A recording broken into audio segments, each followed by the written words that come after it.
Hello everyone, welcome to Tara IAS. Think IAS, think Tara, and I welcome you all to the Hindu analysis for 31st December 2024. So, this is the last editorial discussion for this particular year. Tomorrow, mali fresh ka first Jan నుంచి start చేసుకుందాం. Okay? So, I wish you advance happy new year. So, and also, ఈ video మొత్తం చూడండి. ఎక్కడ skip చేయొద్దు. Lot of important articles for the exam point of view నేను discuss చేశాను కాబట్టి. So kindly like the video if you liked it after watching the whole video, and if you are new and looking at our channel, kindly subscribe our channel, click the notification bell icon and share our videos with your friends and fellow aspirants. So even meer chesinattaithe, so this can act as a source of motivation to us and we can come up with more such a content for you people. Okay, like cheyadam marchipokandi. Let's start. Let us look at the first article of the day. States and the danger of poorly manufactured goods అని చెప్పేసి ఒక article రావడం జరిగిందనమాట. So basically ఈ article ఏం discuss చేస్తున్నారు అంటే the issue of poor quality drug manufacturing in India and what are the systemic challenges with respect to that. Okay, mainly మనకి ఇండియాలో డ్రగ్స్ కంట్రోల్ ఏదైతే ఉంటుందో దాన్ని మేనేజ్ చేసేది ఎవరు అంటే డ్రగ్స్ అండ్ కాస్మెటిక్స్ యాక్ట్ 1960 ద్వారా 1940 ద్వారా ఈ పర్టికులర్ రెగ్యులేషన్స్ ఏవైతే ఉంటాయో విత్ రెస్పెక్ట్ టు డ్రగ్స్ అవి ఉంటాయి అనమాట. సో ఈ పర్టికులర్ ఆర్టికల్లో మెన్షన్ చేసింది దీంట్లో ఉన్న లూప్ హోల్స్ మెయిన్ గా. Okay, what are the challenges with respect to this particular act. And if you look at the background of this particular drugs and cosmetic act, it regulates the manufacturing. Okay, manufacture ని regulate చేస్తుంది, sales ని regulate చేస్తుంది and distribution of drugs in India. So all of this will be regulated by this particular act. Okay, so మనకి state లెవెల్లో ఏం చేస్తారు అంటే licensings ఇస్తారు, ఇన్స్పెక్షన్స్ చేస్తారు with respect to drug manufacturing. Licensing and inspections for drug manufacturing will be handled by the state governments అనమాట. So licensing and inspections are the state governments యొక్క responsibility, whereas manufacturing, sale and distribution ఏదైతే ఉంటుందో that will come under the drugs and cosmetics act of 1940. So ఇక్కడ ఏమేమి problems identify చేశారు ఈ ఆర్టికల్లో అంటే first thing is, so there has been increase in the circulation of the non standard quality goods drugs అనమాట. So quality drugs కాకుండా non standard quality ఏవైతే ఉంటాయో అవి ఎక్కువగా మార్కెట్లో సర్క్యులేట్ అవుతున్నాయని మెన్షన్ చేశారు. So they have also mentioned about the recent case of Karnataka. కర్ణాటకలో because of this non quality and non standard quality drugs ఏవైతే ఉంటాయో దానివల్ల we have seen a death of young children due to the contaminated drugs. Okay, so the article suggests that state drug regulatory systems evaithe unnayo they often fail to ensure the quality of the drugs. Okay, insufficient coordination between the states undadam valla there is a substandard drugs that are circulating in the market అని చెప్పేసి చెప్పారనమాట. Okay, so ఎందుకు issues వస్తున్నాయంటే first one is because of the jurisdictional challenge. So jurisdictional challenge అంటే ఏంటి? ఇప్పుడు for example if a drug is manufactured, okay, if a drug manufacturing unit అనేది ఒక స్టేట్ లో ఉంటే it produces the substandard drugs అనుకోండి, the affected state has little control over the manufacturing practices. For example let me give you more clarity on this. For example state 1లో drug manufacturing units ఉన్నప్పుడు ఈ state 1 నుంచి state 2కి ఈ manufacture drugs supply అయినప్పుడు ఈ state 2కి it doesn't have any, okay, it doesn't have any regulations towards the state 1. okay, state 1 లో manufacture అయిన గూడ్స్ ఆర్ డ్రగ్స్ కి స్టేట్ 2 కి ఎలాంటి సే అనేది ఉండదు కదా. So that is one problem. So we have jurisdictional challenge అనమాట. Second thing is data sharing issues ఉన్నాయి. So there is no proper mechanisms for sharing the drug quality reports between the state authorities. ఒక state కి ఇంకో state కి data అనేది transmit అవ్వాలి with respect to the quality reports. Okay, quality reports కి సంబంధించిన డేటాని ఒక స్టేట్ ఇంకో స్టేట్ కి ఇవ్వాలన్నమాట. కానీ ఇప్పుడు మనం అది చూడట్లేదు. That is another concern. And third one is central oversight. We're seeing the central oversight అనమాట.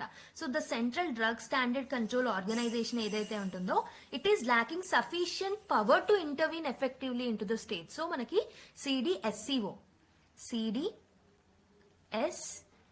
ఏదైతే ఉంటుందో it doesn't have much power to interfere in to the states. So దానివల్ల states are not able to, okay, states లో proper regulations లేకపోవడం వల్ల states మధ్యలో data sharing లో problems వస్తున్నాయి. సబ్స్టాండర్డ్ మ్యానుఫ్యాక్చరింగ్ ఆఫ్ గూడ్స్ లో పరంగా మనకి ప్రాబ్లమ్స్ కూడా ఎదురవుతున్నాయి అనమాట. సో మరి ఏమేం సొల్యూషన్స్ ని ఈ పర్టికులర్ ఆర్టికల్లో మెన్షన్ చేయడం జరిగిందంటే first one is centralized database ని మనం మెయింటైన్ చేయాలి అని చెప్పేసి దీంట్లో మెన్షన్ చేయడం జరిగింది అనమాట. ఓకే, సో దట్ ఇన్ఫర్మేషన్ ఏదైతే ఉంటుందో క్వాలిటీ రిపోర్ట్స్ ఏవైతే ఉంటాయో అవి స్టేట్ కి మధ్యలో కోఆర్డినేషన్ తో డేటా అనేది షేర్ చేస్తూ ఉండాలి. అండ్ సిడిఎస్సిఓ అనే ఈ ఆర్గనైజేషన్ ఏదైతే ఉంటుందో దీనికి పవర్స్ ఏవైతే ఉన్నాయో దాని పవర్స్ ని పెంచాలి. So that they can have a clear regulation. Okay, it can act as a regulatory body to have a uniform standard across all the states. అన్ని స్టేట్స్ కి యూనిఫామ్ స్టాండర్డ్స్ ఉండేలాగా చూసుకోవాలన్నమాట. అండ్ ఆల్సో ప్రస్తుతం ఉన్న loss లో కూడా proper enforcement mechanisms ని తీసుకురావాలి. అండ్ ఆఫీసర్స్ ఎవరైతే ఉంటారో ఓకే వాళ్ళకి ప్రాపర్ ట్రైనింగ్ అనేది ఇవ్వాలన్నమాట with respect to this particular thing. Okay, so this is what is mentioned in this particular article. ఈ పర్టికులర్ ఆర్టికల్ మెయిన్ గా మనకి GS3 లో పబ్లిక్ హెల్త్ లో భాగంగా రిలేట్ అవుతుంది అనమాట. సో GS3 లో issues relating to public health regulatory frameworks లో మనకి ఈ టాపిక్ లింక్ అవుతుంది. So if you look at the background, drugs and cosmetics act of 1940 ఏదైతే ఉంటుందో this will govern the manufacturing, sale and the distribution of drugs in India. Already చెప్పాను. Licensing and inspection మాత్రం state responsibility. So ఇక్కడ మనకి non standard quality drugs ఏవైతే ఉన్నాయో దాంట్లో ఉన్న సిస్టమిక్ ఇష్యూస్ గురించి ఈ పర్టికులర్ ఆర్టికల్లో మనకి మెన్షన్ చేయడం జరిగింది అనమాట. ఓకే, సో మనకి ఈ particular Indian drugs and cosmetic act ఏదైతే ఉంటుందో సో దాని యొక్క మెయిన్ ఆబ్జెక్టివ్ ఏంటంటే safety, efficacy and quality of the drugs maintain అయ్యేలాగా, కాస్మెటిక్స్ కూడా క్వాలిటీ కాస్మెటిక్స్ ఉండేలాగా ఈ పర్టికులర్ చట్టం అనేది చూసుకుంటుంది అనమాట. సో ఈ పర్టికులర్ చట్టం it is divided into different chapters. So దీంట్లో మనకి డెఫినేషన్స్, రెగ్యులేషన్స్ ఏమేమి ఉండాలి, లైసెన్సింగ్ ఎలా ఇవ్వాలి, పెనాలిటీస్ ఎలా ఇంపోజ్ చేయాలి, how we have to enforce the things, ఇవన్నీ మెన్షన్ చేసి ఉంటుంది అనమాట. ఓకే, సో ఈ యాక్ట్ పరంగా సెంట్రల్ అండ్ స్టేట్ గవర్నమెంట్స్ కి ఈక్వల్ రెస్పాన్సిబిలిటీస్ ని మనం షేర్ చేస్తాము. So what are the key features? So ఇందులో మనకి ఏమేమి ఉంటాయంటే so it will show a control on the import of the goods, okay, manufacturing of the drugs and also the sale of the drugs. And it also mentions about the standards of drug testing. Drug testing standards ఎలా ఉండాలి అనేది కూడా ఈ particular చట్టంలో mention చేసి ఉంటుంది. Licensing authorities ఏవైతే ఉంటాయో వాటికి సంబంధించిన ప్రొవిజన్స్ కూడా మనకి ఈ పర్టికులర్ చట్టంలో మెన్షన్ చేసి ఉంటాయి. So what is the significance of this particular act? Okay, poor manufacturing drugs ఏవైతే ఉంటాయో సో సిగ్నిఫికెన్స్ ఎందుకు, why we have to strengthen this particular act అంటే ప్రస్తుతం ఉన్న ఏవైతే సబ్స్టాండర్డ్ డ్రగ్స్ ఏవైతే ఉన్నాయో they may pose the serious health concerns. Okay, and including deaths and complications కూడా ఎదురయ్యే ఛాన్సెస్ ఉన్నాయి. సో మనం చూసుకుంటే ఈ పర్టికులర్ ఆర్టికల్లో ఇచ్చిన డేటా ప్రకారం 67% of the non standard quality drugs ఏవైతే ఉన్నాయో ఇవి మనకి కర్ణాటకలో టెస్ట్ చేసినప్పుడు మనకు కనబడ్డాయి అనమాట. ఓకే, సో ఈ 67% of the non quality standard goods are outside the states. So ఆ స్టేట్ లో మ్యానుఫ్యాక్చరింగ్ చేయబడ్డ డ్రగ్స్ కాదు అవి. So whatever the drugs they are importing from the others, okay, మొత్తం నాన్ స్టాండర్డ్ క్వాలిటీ డ్రగ్స్ లో 67% imported drugs ఉన్నాయన్నమాట. So అంటే ఇక్కడ మనకి జ్యూరిస్డిక్షనల్ ఇష్యూస్ అనేవి వస్తున్నాయి. Okay, so what are the challenges that were identified in this particular article? Let's look at the challenges. So fragmented oversight. Already చెప్పినట్టు centralized database అనేది లేదు. Okay, because of the lack of centralized database, so there is a coordination issues. For example, Karnataka inspectors ఏవైతే ఉంటాయో they cannot oversee manufacturers located outside their jurisdiction. So that's why కర్ణాటకలో మనము 67% non-quality goods like drugs ఏవైతే ఉంటాయో there are outside from the state. Okay. Information silos, inadequate sharing of inspection and test reports. So ఒక state ఇంకో state కి test reports ని proper గా share చేయట్లేదు, డేటాని షేర్ చేయట్లేదు. అండ్ లీగల్ ఎన్ఫోర్స్మెంట్ లిమిటేషన్స్ కూడా ఉంటున్నాయి. సో ప్రస్తుతం ఉన్న చట్టం ఏదైతే ఉంటుందో ఇది only prosecuting offenders, it is only prosecuting the offenders అనమాట. So which is time consuming and also ineffective. Okay, so for example ఈ ప్రాసిక్యూటింగ్ చేయాలి అనే నియమం ఏదైతే ఉంటుందో దీనివల్ల మనకి lot of judicial time waste అవుతుంది. Okay, so that is why అది ఎలాగైనా జస్టిస్ డీలే అవుతూ వస్తుంది. కాబట్టి ఇంకా మార్కెట్లో మనకి నాన్ క్వాలిటీ స్టాండర్డ్ గూడ్స్ ఏవైతే ఉన్నాయో, డ్రగ్స్ ఏవైతే ఉన్నాయో అవి సర్క్యులేట్ అవుతూ ఉన్నాయన్నమాట. Market dynamics, procurement agencies lakh mechanisms to verify claims made by the manufacturers regarding the quality and legal complaints also. And there are instances like, for example, Maharashtra lo there is a spurious drug scandal highlight the systemic failure in ensuring the drug quality. అంటే public trust కూడా కోల్పోతున్నారు అనమాట with respect to this. So main గా ఏమేమి issues ఉన్నాయి, ఒకటి jurisdictional issues, ఒకటి centralized data లేకపోవడం, okay, there is a lack of testing facilities, okay, ఒక స్టేట్ ఇంకో స్టేట్ కి డేటా అండ్ టెస్టింగ్ రిపోర్ట్స్ ని ప్రాపర్ గా షేర్ చేసుకోవట్లేదు. So these are certain issues that are highlighted in the article. So what should be the way forward? ఒక centralise data base ని మనం maintain చేయాలి. And also risk based approaches. For example we have to equip drug inspectors ఏవైతే ఉంటారో వాళ్ళకి proper tools ఇవ్వాలన్నమాట. And also వాళ్ళకి proper data అనేది ఇవ్వాలి, so that they can actually inspect in the right way. Policy reforms కూడా తీసుకురావాలి. We have to amend the Drug and Cosmetics Act so that states ఏవైతే ఉంటాయో they can actually be empowered to block sales of the non-standard quality drugs which are coming outside their jurisdiction. బయట నుంచి వచ్చే వాటిని ఎలా regulate చేయాలి, ఎలా తన మార్కెట్ లోకి రాకుండా చూసుకోవాలనే దానికి స్టేట్స్ ని ఎంపవర్ చేయాలన్నమాట. Okay, and also we have to require pharmaceutical companies to disclose blacklisting details also. Okay, blacklisting details ని కూడా ఫార్మసిటికల్ కంపెనీస్ మెన్షన్ చేస్తే బాగుంటది, okay, based on their history. So tender and procurement improvements. So national blacklist ni maintain cheyali.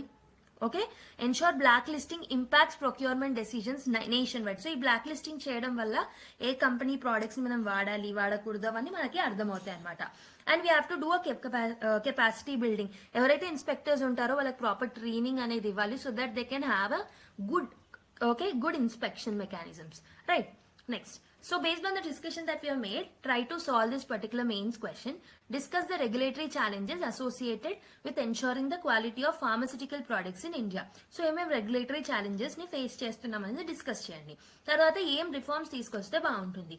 So what ever we have discussed in the above discussion, you can directly code the examples and also you can directly code the points. Okay, so 250 words లో రాయడానికి ప్రయత్నించండి. So this is about the first article.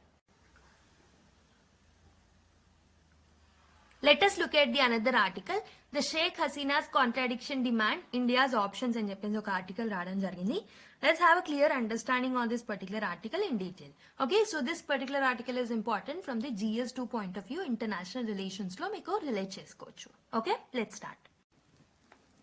So if you look at the extradition demand, so నార్మల్గా ఇప్పుడు for example let me tell you background story so that you can have a clear understanding on this particular article. So 5th August 2024 నాడు ఏమైంది అని అంటే, so Bangladesh prime minister అయిన షేక్ హసీనా ఎవరైతే ఉన్నారో she has fled away from the Bangladesh. అక్కడ నుంచి వచ్చేసింది అనమాట. ఓకే, ఇప్పుడు ప్రస్తుతం అయితే ఇండియాలో ఉంది తను, రైట్? సో దాని తర్వాత because of the large scale protects, because of the reservations and all, అక్కడ మనకి ప్రొటెస్ట్ జరగడం వల్ల she flu away from the Bangladesh. So అక్కడ తనకి థ్రెట్ ఉంది కాబట్టి she came out of Bangladesh. So దాని తర్వాత బంగ్లాదేశ్ లో ఒక ఇంటరింగ్ గవర్నమెంట్ ఫామ్ అయింది, మనందరికీ తెలిసిందే. సో ప్రస్తుతం అయితే 2025 ఎండింగ్ లో ఆర్ 2026 స్టార్టింగ్ లో మనకి అక్కడ ఎలక్షన్స్ అనేవి జరిగే ఛాన్సెస్ ఉన్నాయి. సో దట్ ఒక డెమోక్రటికల్లీ ఎలక్టెడ్ గవర్నమెంట్ అనేది it can come in to the power. Okay, so అయితే మనకి ఈ పర్టికులర్ ఇన్సిడెంట్స్ అయిపోయిన తర్వాత the relations between Bangladesh and India is completely deteriorated. Main గా ఇంటరింగ్ గవర్నమెంట్ ఫామ్ అయిన తర్వాత so the relation between the two countries have completely deteriorated అని చెప్పొచ్చు. అందుకే రీసెంట్లీ మన సైడ్ నుంచి ఎక్స్టర్నల్ అఫైర్స్ మినిస్ట్రీకి సంబంధించిన రిప్రజెంటేటివ్స్ ఎవరైతే ఉన్నారో they have went to Bangladesh in order to have a clarity talks. Okay, అయితే వాళ్ళు ఏం చేశారు అంటే రీసెంట్లీ ఇన్ డిసెంబర్ ఒక 1 week back or so they have requested the extradition of this particular PM. Okay, Sheikh హసీనాని ఎక్స్ట్రాడిక్ట్ చేయమని చెప్పేసి వాళ్ళు కోరారనమాట. Okay, so basically if you look at the background story, the historical agreements between both the countries with respect to extradition, 2013 లో we have signed a extradition agreement with the Bangladesh అనమాట. So ఇండియాకి బంగ్లాదేశ్ కి ఎక్స్ట్రాడిక్షన్ agreement అనేది sign చేసుకున్నాం. So ఎక్స్ట్రాడిక్షన్ అంటే ఏం లేదు. So for example వాళ్ళకి సంబంధించిన వ్యక్తులు ఎవరైనా మన దేశంలో ఉంటే if they wanted them, okay, so we need to extradict them అనమాట. So that is what mention in this particular extradition. అదే ఎక్స్ట్రాడిక్షన్ అంటే. Okay, so if you want me to tell in a simple terms, extradition ante entante it refers to the formal process by which one country hands over an individual ఎవరైతే accused ఉన్నారో లేకపోతే convicted అయి ఉన్నారో of any crime. So if one country is requesting the another country to extradite that person, so దానికి ఒక process అనేది ఉంటుంది. అలా మనకి 2013 లో we have signed an agreement that is also known as extradition agreement అనమాట. సో దీన్ని 2016 లో అమెండ్ కూడా చేయడం జరిగింది in order to have a efficiency in implementation of this particular act. Okay, so అయితే దీంట్లో ప్రాసెస్ ఎలా ఉంటుంది అంటే, సో ఈ ఎక్స్ట్రాడిక్షన్ అగ్రిమెంట్ లో ఒక పార్టీ ఏం చేయొచ్చు అంటే, ఒక కంట్రీ ఏం చేయొచ్చు అంటే, it can place a request to another country. For example, ఇప్పుడు బంగ్లాదేశ్ ఏదైతే ఉంటుందో, it has requested India to like hand over Sheikh Hasina. Okay, Sheikh హసీనాని తిరిగి పంపించమని చెప్పేసి, ఎక్స్ట్రాడిక్ట్ చేయమని చెప్పేసి చెప్పిందనమాట. ఓకే, రిసీవింగ్ కంట్రీ ఏవైతే ఉంటాయో, రిసీవింగ్ కంట్రీ అంటే ఇప్పుడు మనం ఇండియా. ఓకే, వాళ్ళు రిక్వెస్ట్ చేశారు, we have requested we have received the request, right? So మనకు ఒక 3 circumstances లో మనం ఈ ఎక్స్ట్రాడిక్షన్ రిక్వెస్ట్ ఏదైతే ఉంటుందో దాన్ని మనము రిజెక్ట్ చేయొచ్చు. ఒక కండిషన్ ఏంటంటే, if that particular person is involved in some political crimes or it is related to some political issues, we can actually reject. Okay, so second request or second kind of request ని ఎప్పుడు మనము reject చేయొచ్చు అంటే, so if it is not in a good faith, if request అనేది if it is not made in a good faith, then also we can actually reject the request that is made by the host country. Okay, so not imprisoned at least 4 months. So for example, ఇంకొక particular circumstances ఎప్పుడు అని అంటే, if the particular person ఎవరైతే వాళ్ళు ఎక్స్ట్రాడిక్ట్ చేయమని అడుగుతున్నారో ఆ person ని okay imprisonment చేయడానికి ఎలాంటి జుడిషియరీ సైడ్ నుంచి ఎలాంటి రిక్వెస్ట్ రాలేదనుకోండి. ఇప్పుడు ఫర్ ఎగ్జాంపుల్, బంగ్లాదేశ్ జుడిషియరీ నుంచి షేక్ హసీనాని ఇంప్రిజన్ చేయమని ఆర్డర్ రాలేదనుకోండి.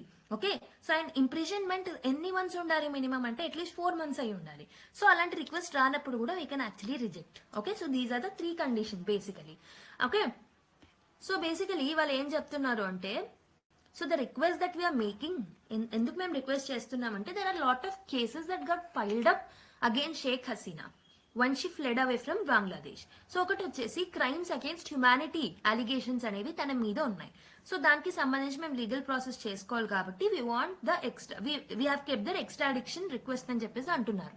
నెక్స్ట్ ఇంకొకటి ఏంటంటే, so Sheikh Hasina was alleged by the alleged to do a conspiracy cases అనమాట. తను కాన్స్పిరసీ కేసెస్ లో ఇన్వాల్వ్ అయింది అని చెప్పేసి కూడా certain cases got piled up అని చెప్పేసి వాళ్ళు అంటున్నారు. And also she was involved in the financial misappropriation అని కూడా వాళ్ళు అంటున్నారు అనమాట. So that's why we're requesting the Indian government to extradite Sheikh Hasina అని చెప్పేసి వాళ్ళు అంటున్నారు. Okay, so this is basically that is happening. So this is the reason that they have quoted. కానీ ఇక్కడ ఇండియా యాక్సెప్ట్ చేస్తే ఒక ప్రాబ్లం, యాక్సెప్ట్ చేయకపోతే ఒక problem. So basically India is ఏమంటారు, India is have a concerning. Okay, India is having a concern with respect to this particular acceptance. అంటే basic గా మనం ఇప్పుడు ఒక డైలమాలో ఉన్నాం. సో ఒకవేళ ఇండియా యాక్సెప్ట్ చేస్తే షేక్ హసీనాని మనము అక్కడికి ఎక్స్ట్రాడిక్ట్ చేసినట్టయితే she can be jailed.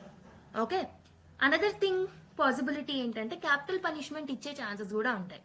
So అక్కడ జ్యుడిషియల్ ప్రాసెస్ ఏదైతే ఉంటుందో అది ఫెయిర్ గా అవుతుందో లేదో అనే ఓకే ఒక సిచ్యువేషన్ కూడా ఉంది. సో ఫెయిర్ ప్రాసెస్ జరుగుతుందా లేదా అనే ఒక కన్సర్న్ కూడా మనకు ఉందన్నమాట. సో మనకి ప్రస్తుతం ఇంకొక సైడ్ ఏంటంటే, ఒకవేళ మనం దాన్ని యాక్సెప్ట్ చేయకపోతే ఆల్రెడీ ఇంటరింగ్ గవర్నమెంట్ ఫామ్ అయిన తర్వాత so the relation between both the countries were completely deteriorated. So ఇప్పుడు మళ్ళీ ట్రేడ్ డిస్టర్బ్ అయ్యే ఛాన్సెస్ ఉంటాయి. ఓకే, అండ్ ఆల్సో మనకి అక్కడ మైనారిటీ వైలెన్స్ జరుగుతుంది. Mainly the violence was targeting the Hindu groups. Okay, Hindu minorities. కాబట్టి ఇవన్నీ ఇంకెక్కువ అయ్యే ఛాన్సెస్ ఉంటాయి if you're not accepting. So that's why India is in the dilemma between these two okay opinions. Okay, ఈ 2 sides ఆలోచించాల్సింది India. Okay, so basically మనం supreme court యొక్క opinion తీసుకున్నా, సో ముందు కొన్ని జడ్జ్మెంట్స్ లో ఈవెన్ సుప్రీంకోర్టు ఏం చెప్పింది అంటే, ఫారినర్స్ ఎవరైతే ఇండియాలో ఉంటున్నారో so they will have the fundamental rights. Okay, article 14, 21, 22, 23. Okay, mainly right to life అనేది వాళ్ళకు ఉంటుంది. కాబట్టి మనము ఈ పర్సన్ ఎవరైతే షేక్ హసీనా గారు ఎవరైతే ఉన్నారో we need to respect fundamental rights also. So that's why India is in the dilemma. మరి ఈ పర్టికులర్ ఆర్టికల్లో కొన్ని సజెషన్స్ ఇవ్వడం జరిగింది రైటర్. సో అయితే ఈ రైటర్ ఏం చెప్తున్నారంటే, we can give access to the investigators. కొంతమంది అఫీషియల్స్ కి మనం యాక్సెస్ ఇవ్వచ్చు from Bangladesh in order to investigate with respect to the cases that are piled up against her. Okay, so ఇండియాకి వచ్చి వాళ్ళని ఇన్వెస్టిగేషన్స్ చేసుకునే అవకాశం అనేది ఇండియా ఇవ్వచ్చు అనమాట. అప్పటి వరకు షేక్ హసీనాని హౌస్ అరెస్ట్ లోనే ఉంచాలి. Okay, we're not going to leave Sheikh Hasina, we're putting her in the house arrest అని చెప్పేసి మనం చెప్పొచ్చు. And we can ask them to start the legal proceedings. కొన్ని కంట్రీస్ లో ఏంటంటే సో ఎవరైతే పర్సన్ మీద కేసెస్ ఉన్నాయో వాళ్ళు అక్కడ ఉండాల్సిన అవసరం ఉండదు. సో బంగ్లాదేశ్ లో కూడా lawyers can represent that particular person. Okay, so ఈ షేక్ హసీనా ప్లేస్ లో లాయర్స్ ఎవరైతే ఉంటారో తనని సపోర్ట్ చేసే lawyers they can okay case ని వాదించవచ్చు on behalf of her, right. And judgement ఏదైతే మీరు ఇస్తున్నారో that will be applied in India. For example imprisonment ఇవ్వాలి అని అనుకున్నారు, సో వీల్ డూ దాట్ అని కూడా చెప్పొచ్చు అనమాట. మా ఇండియాలోనే మేము తనని ఇంప్రిజన్ చేస్తాం. మేము ఒకవేళ మీకు ఎక్స్పెడిట్ చేసి మీ కంట్రీకి పంపిస్తే, so there is no guarantee that trial will be going on in the fair process and there is no guarantee that she may be killed. Okay, so తనని చంపేసే అవకాశాలు కూడా ఉన్నాయి. కాబట్టి మీరు ఏదైతే జడ్జ్మెంట్ ఇస్తున్నారో that will make applicable in India itself అని కూడా మనం చెప్పొచ్చు. Okay, so the second solution that was quoted is we have to involve the another mechanisms like for example ICC లాంటి వాటిలలో ఇంటర్నేషనల్ క్రిమినల్ కోర్ట్స్ ఏవైతే ఉన్నాయో అక్కడ ఆ కోర్టులో మనము దాంట్లో ఇన్వాల్వ్ అయ్యి ఈ పర్టికులర్ ప్రాబ్లమ్ కి సొల్యూషన్ ని తీసుకురావచ్చు. సో ఇఫ్ ఈ పర్టికులర్ పర్సన్ ఎక్స్ట్రాడిక్ట్ చేస్తే there is no rule that fair trials will be conducted in Bangladesh. అందుకే మనం థర్డ్ పార్టీస్ ని ఇన్వాల్వ్ చేయొచ్చు, for example ICC. Okay, and also we have to make a condition with the ICC that ఈ case take up చేసేటప్పుడు whatever the punishment that you're going to give, okay, that will be held in India itself. Okay, తనని ఇండియాలో ఉంచి ఇండియాలోనే punish చేస్తాం, will not be sending to Bangladesh అని చెప్పేసి కూడా మనం చెప్పాలన్నమాట. So these are the different suggestions that were given by the writer. Okay, so this is the article. I hope మీకు ఈ ఆర్టికల్ అర్థమైందని నేను అనుకుంటున్నాను. So there is another article UPI duopoly rise and market vulnerabilities అని article రావడం జరిగింది. Basically ఈ article మనకి GS3 పాయింట్ ఆఫ్ వ్యూలో important. So Indian economy, inclusive growth, infrastructure, IT and digital economy పరంగా మనం ఈ ఆర్టికల్ ని లింక్ చేసుకోవచ్చు అనమాట. సో ఈ పర్టికులర్ ఆర్టికల్ ఎందుకు న్యూస్ లో ఉంది అని అంటే, సో ఈ పర్టికులర్ ఆర్టికల్లో యూపీఐ యొక్క అచీవ్మెంట్స్ ని మెన్షన్ చేయడం జరిగింది. For example UPI's penetration has reach 30% of the population of India అని చెప్పేసి అంటున్నారు.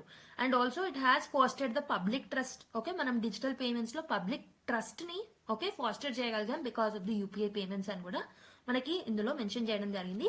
So which can equally okay which can contribute to the digital literacy also. Digital లిటరసీని ఇంప్రూవ్ చేయడంలో కూడా ఈ స్టెప్స్ యూపీఐ అనేది చాలా హెల్ప్ఫుల్ అవుతుంది అని కూడా మెన్షన్ చేయడం జరిగింది. Let's have a clear understanding in detail now.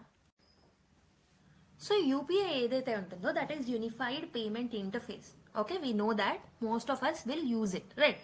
So దీన్ని మనం multiple years ago we have introduced it in India, right. So అయితే మనకి యూపీఐ అనేది ఒక ప్లాట్ఫామ్ అనమాట. సో ఈ ప్లాట్ఫామ్ ద్వారా మనం ఏం చేయొచ్చు, one account to another account, ఒక అకౌంట్ నుంచి ఇంకో అకౌంట్ కి మనీ అనేది ట్రాన్స్ఫర్ చేసుకోవచ్చు. సో బేసికలీ యూపీఐ ఏదైతే ఉంటుందో this will be managed by NPCI. Okay, NPCI అంటే ఏంటి, national payment corporation of India. Okay, so basically మనకు ఒక చట్టం ఉంది, దాన్ని మనము పేమెంట్ సెటిల్మెంట్ సిస్టమ్స్ యాక్ట్ 2007 అంటాం. సో ఈ particular payment settlement system act పరంగానే మనము ఈ particular paper mode of transactions కానీ డిజిటల్ మోడ్ ఆఫ్ ట్రాన్సాక్షన్ కానీ లీగల్ స్టేటస్ అనేది ఈ పర్టికులర్ చట్టం ద్వారానే వచ్చింది. For example paper mode of transactions అంటే చెక్ ద్వారా. Okay, so that is another one example. Digital అంటే మనకి NEFT, RTGS. Okay, and now UPI. So ఇవన్నీ మనము ఎక్కడి నుంచి దీనికి లీగాలిటీ అనేది వచ్చింది అంటే payment settlement system act of 2007 అనమాట. ఓకే, సో బేసికలీ ఈ పర్టికులర్ యూపీఐ ఏదైతే ఉంటుందో this will be managed by something like apps like ఏమంటారు గూగుల్ పే, ఫోన్ పే కదా మ్యామ్. మీరు ఎన్పిసిఐ అని అంటున్నారు కదా అని అంటే basically this will be managed by NPCI అండి. కానీ ఈ పర్టికులర్ సర్వీసెస్ ఏవైతే ఉంటాయో, ఈ ఫెసిలిటీస్ ఏవైతే ఉంటాయో, టెక్నాలజీ ఏదైతే ఉంటుందో which is provided by the UPI apps that will be provided by the third party app providers అనమాట. For example third party app providers లో మనకు తెలిసింది గూగుల్ పే, ఫోన్ పే లాంటివి. ఓకే, సో అయితే మనకి ఎన్నో యూపీఐ యాప్స్ అనేవి ఉన్నాయి. Lot of companies have come up with this particular ideas, but most of the UPI transactions in India, more than 80% of the UPI transactions in India are from Google Pay and Phone Pay only. Okay, more than 45% is from Phone Pay and more than 35% is from the Google Pay అన్నమాట. And ఇంకొకటి ఏంటంటే ఈ particular UPI and UPI payments ఏవైతే ఉంటాయో అవి significant గా rise అవుతున్నప్పటికీ only 30% మాత్రమే they are using UPI in India. మరి ఎందుకు 100% అచీవ్మెంట్ మనకు రావట్లేదంటే దేర్ ఆర్ సమ్ కన్సర్న్స్. ఇప్పుడు కూడా మనం కొన్ని కన్సర్న్స్ ని ఫేస్ చేస్తున్నాం with respect to UPI. So what are those concerns? ఒకటి వచ్చేసి కాన్సన్ట్రేషన్ రిస్క్. ఫర్ ఎగ్జాంపుల్ నేను చెప్పినట్టు more than 80% of the transactions through UPI is happening to only 2 major companies, that is one is Google pay and one is phone pay అని చెప్పాను. అయితే మనము for example ఈరోజు రేపు new year. Okay, lot of people will enjoy this 31st night, అవునా? So ఈ 31st night enjoy చేసే క్రమంలో లాట్ ఆఫ్ మనీని ఖర్చు పెడతారు, రైట్? సో ఈ మనీని ఖర్చు పెట్టేటప్పుడు lot of transactions nowadays are happening through the UPI only. So wallet కూడా క్యారీ చేయట్లేదు ఫిజికల్ గా, ఓకే? ఫిజికల్ మనీ అండ్ లిక్విడిటీని క్యారీ చేయట్లేదు ఎవరు. So they are carrying mobile phone, okay, through which they are making the payments. Mobile through మీ payments చేస్తున్నారు. అయితే ఇలా క్రోర్స్ ఆఫ్ ట్రాన్సాక్షన్స్ ఒకటేసారి జరిగినప్పుడు, that to only with the limited platforms like Google pay and phone pay, as most of the transactions, more than 80% of the transactions are happening only through these two applications. Okay, so crores of transactions ఒకటేసారి అయినప్పుడు servers fail అయ్యే chances ఎక్కువగా ఉంటాయి. మనం already Google పేని phone పేని use చేస్తున్నాం కాబట్టి we might have seen some server failures and all. Okay, కొన్నిసార్లు మనం ట్రాన్సాక్షన్స్ చేసినప్పుడు కూడా కావు. సో ఫర్ ఎగ్జాంపుల్ ఇప్పుడు మనము బయటికి ఫిజికల్ క్యాష్ క్యారీ చేయకుండా బయటికి వెళ్ళినప్పుడు ఓన్లీ మొబైల్ క్యారీ చేసి, so we have eaten something. For example ఏదైనా స్ట్రీట్ ఫుడ్ తిన్నాం అనుకోండి, తిన్న తర్వాత మనం పేమెంట్ చేయాల్సి ఉంటుంది. పేమెంట్ చేసే సమయంలో సర్వర్స్ ఫెయిల్ అయినప్పుడు ఏమవుతుంది, మనకు ప్రాబ్లమ్స్ అనేవి రైజ్ అవుతాయి. Okay, we don't have that physical cash, వాళ్ళకి క్యాష్ పే చేద్దామంటే మన దగ్గర మనీ లేవు. ఒకవేళ మన యూపీఐ వ్యాలెట్లో కానీ యూపీఐలో ఉన్నా కానీ మనం చేయలేకపోతున్నాం because of the servers failure.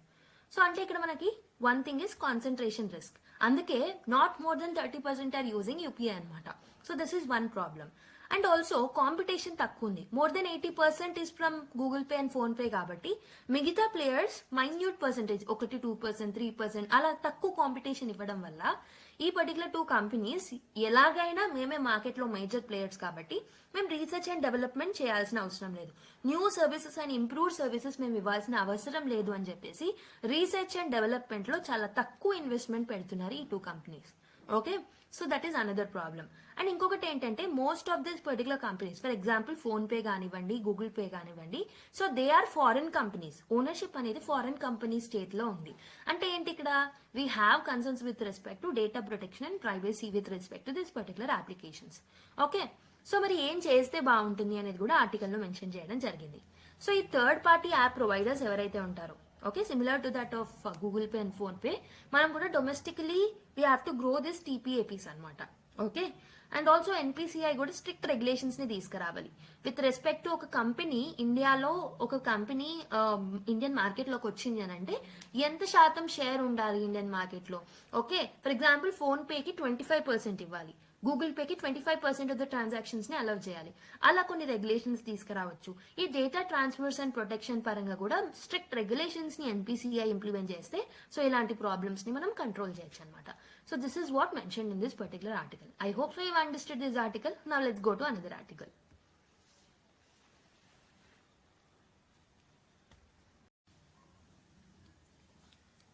So now let's look at another article. So the article titled When Justice Become a Cruel Joke అని చెప్పేసి ఒక ఆర్టికల్ రావడం జరిగింది. So this article is mainly speaking about మారదు అపార్ట్మెంట్ డిమాలిషన్ కేస్ అనమాట. మారదు apartment case. Okay, so the demolition of మారదు apartment case. So basically ఈ అపార్ట్మెంట్ కేరళలో ఉంటుంది అనమాట. అయితే ఈ ఆర్టికల్లో మెయిన్ గా మనకి ఎన్వైరన్మెంటల్ రెగ్యులేషన్స్ గురించి, it also spoke about issues of justice, urban governance. Okay, so let's have a simplified explanation on this. Okay, basically background of the issues ఏంటంటే మనకి 4 అపార్ట్మెంట్స్ ఉన్నాయి. Okay, 4 apartments namely Golden Kayaloram, Alpha Serene, H2O Holy Faith and Jain Coral. You don't need to remember this particular apartment names. So ఏంటంటే ఇక్కడ ఈ 4 apartments ని they were constructed illegally on the banks of Vembanad lake. Vembanad lake ఏదైతే ఉంటుందో కేరళలో, అక్కడ on the banks of it ఈ 4 apartments illegal గా కన్స్ట్రక్ట్ చేయబడినవన్నమాట. Okay, so this particular construction is violating the CRZ rules, that is coastal regulation zone rules ఏవైతే ఉంటాయో వాటిని వైలేట్ చేస్తున్నాయి.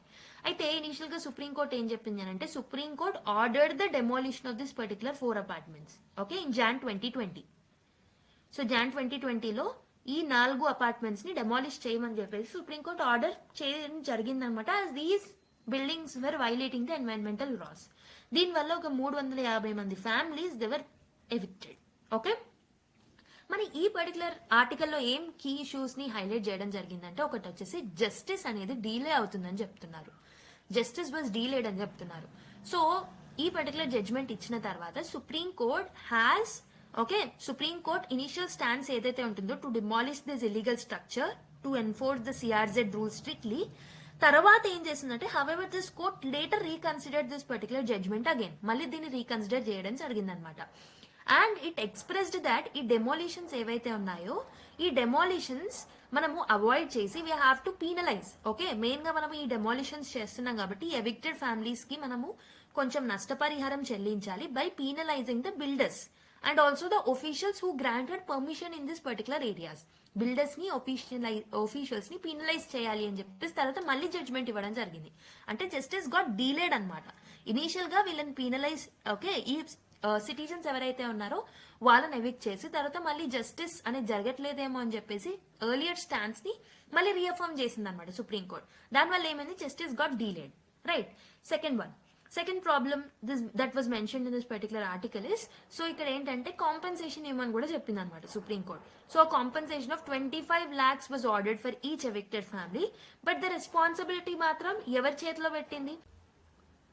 అయితే ఈ 25 lakhs ఏవైతే ఉంటాయో ఇవి ఎవరి నుంచి కలెక్ట్ చేయాలి, ఒఫీషియల్స్ నుంచి అండ్ ఆల్సో బిల్డర్స్ ఎవరైతే ఉంటారో వాళ్ళ నుంచి కలెక్ట్ చేయాలన్నమాట. కానీ ఈ ప్రాసెస్ అనేది చాలా డీలే అవుతూ వస్తుంది because of that justice is getting again delayed. Okay, and another problem that was highlighted in this particular article is with respect to CRZ norms అనమాట. కోస్టల్ రెగ్యులేషన్ నార్మ్స్ ఏవైతే ఉంటాయో 2019 లో దీంట్లో అమెండ్మెంట్ తీసుకురావడం జరిగింది.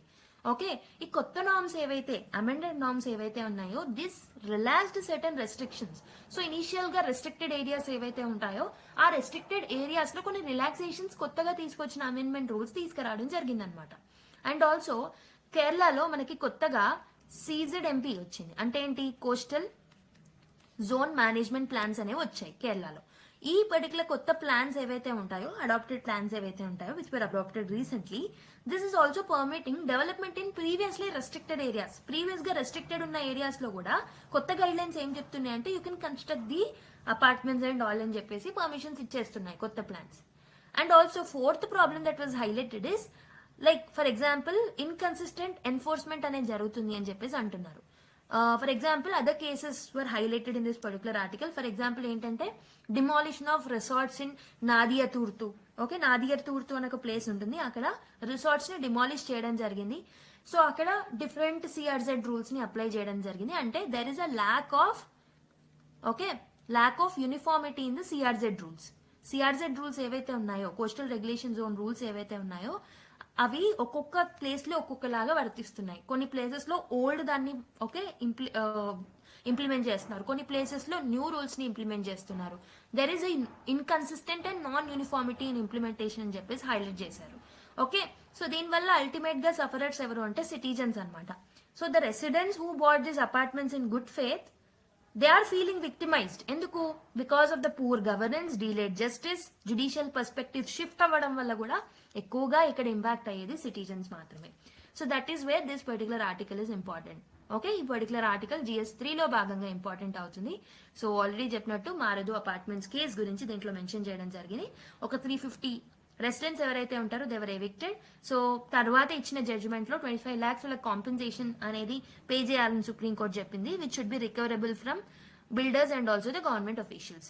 ఓకే, ఇనిషియల్ గా 2011 norms లో ఈ సైట్ ఏదైతే ఉంటుందో, ఈ మారుదు అపార్ట్మెంట్ ఏదైతే ఉంటుందో వాటిని రెస్ట్రిక్టెడ్ ఏరియాలో పెట్టారు. బట్ లేటర్ 2019 లో ఈ రెస్ట్రిక్టెడ్ ఏరియాస్ కి కొన్ని రిలాక్సేషన్స్ ఇవ్వడం జరిగింది. So that's where it is important for us to know the difference between 2011 and the amended rules in 2019. Okay, so for example focus area was initially on the environmental protection, but recent ga తీసుకొచ్చిన changes లో 2019 లో focus livelihoods మీద economic growth మీద ఎక్కువగా పెడుతున్నారు. 100 meters from HTL, okay, NDZ for this particular backwaters is 100 meters, ఇప్పుడు 50 meters కే పెట్టారనమాట.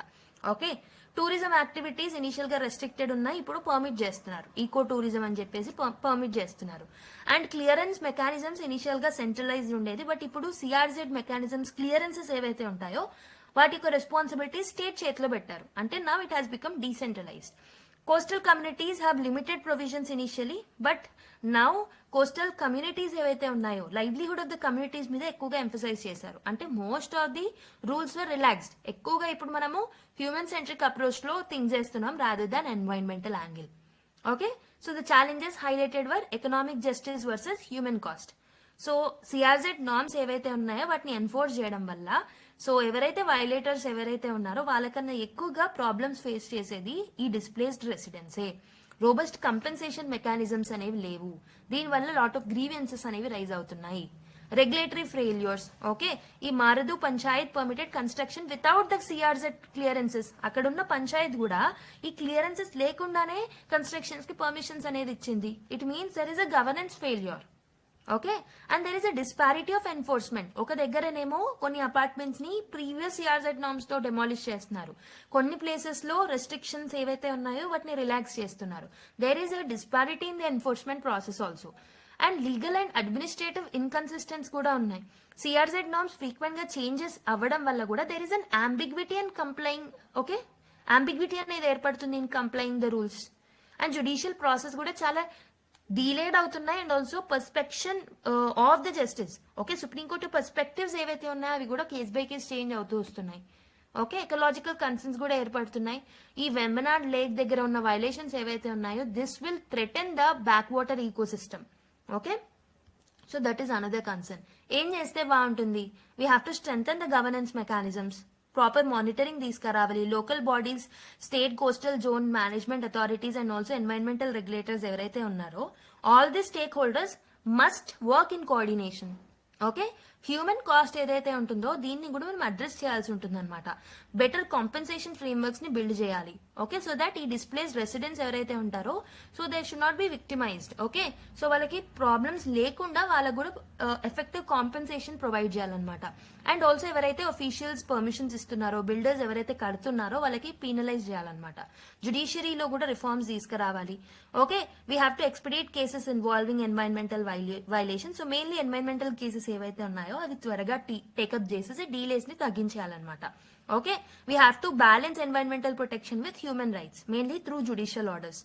Policy clarity కూడా ఉండాలి. సిఆర్జెడ్ రూల్స్ ఏవైతే ఉన్నాయో ఇందులో ఉన్న అంబిగ్విటీస్ ని మినిమైజ్ చేసి అవేర్నెస్ తీసుకురావాలన్నమాట.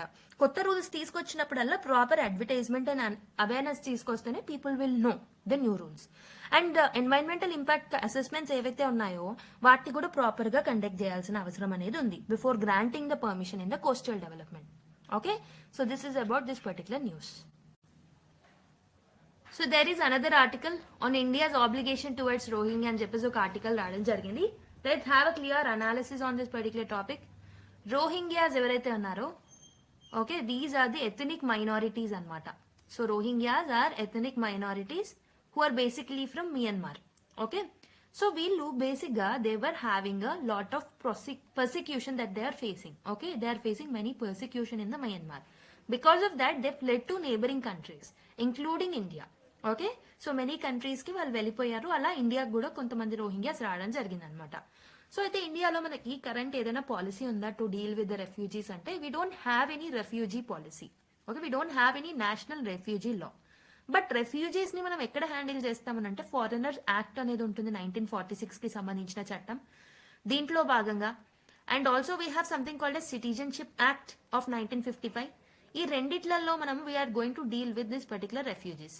కానీ ఇక్కడ ఈ రెండు చట్టాలతో వచ్చిన ఇష్యూ ఏంటంటే these two acts are not defining or distinguishing between illegal migrants and the refugees. Refugees కి ఇల్లీగల్ మైగ్రెంట్స్ కి ఎలాంటి డిఫరెన్సియేషన్ అనేది చేయట్లేదు అనమాట.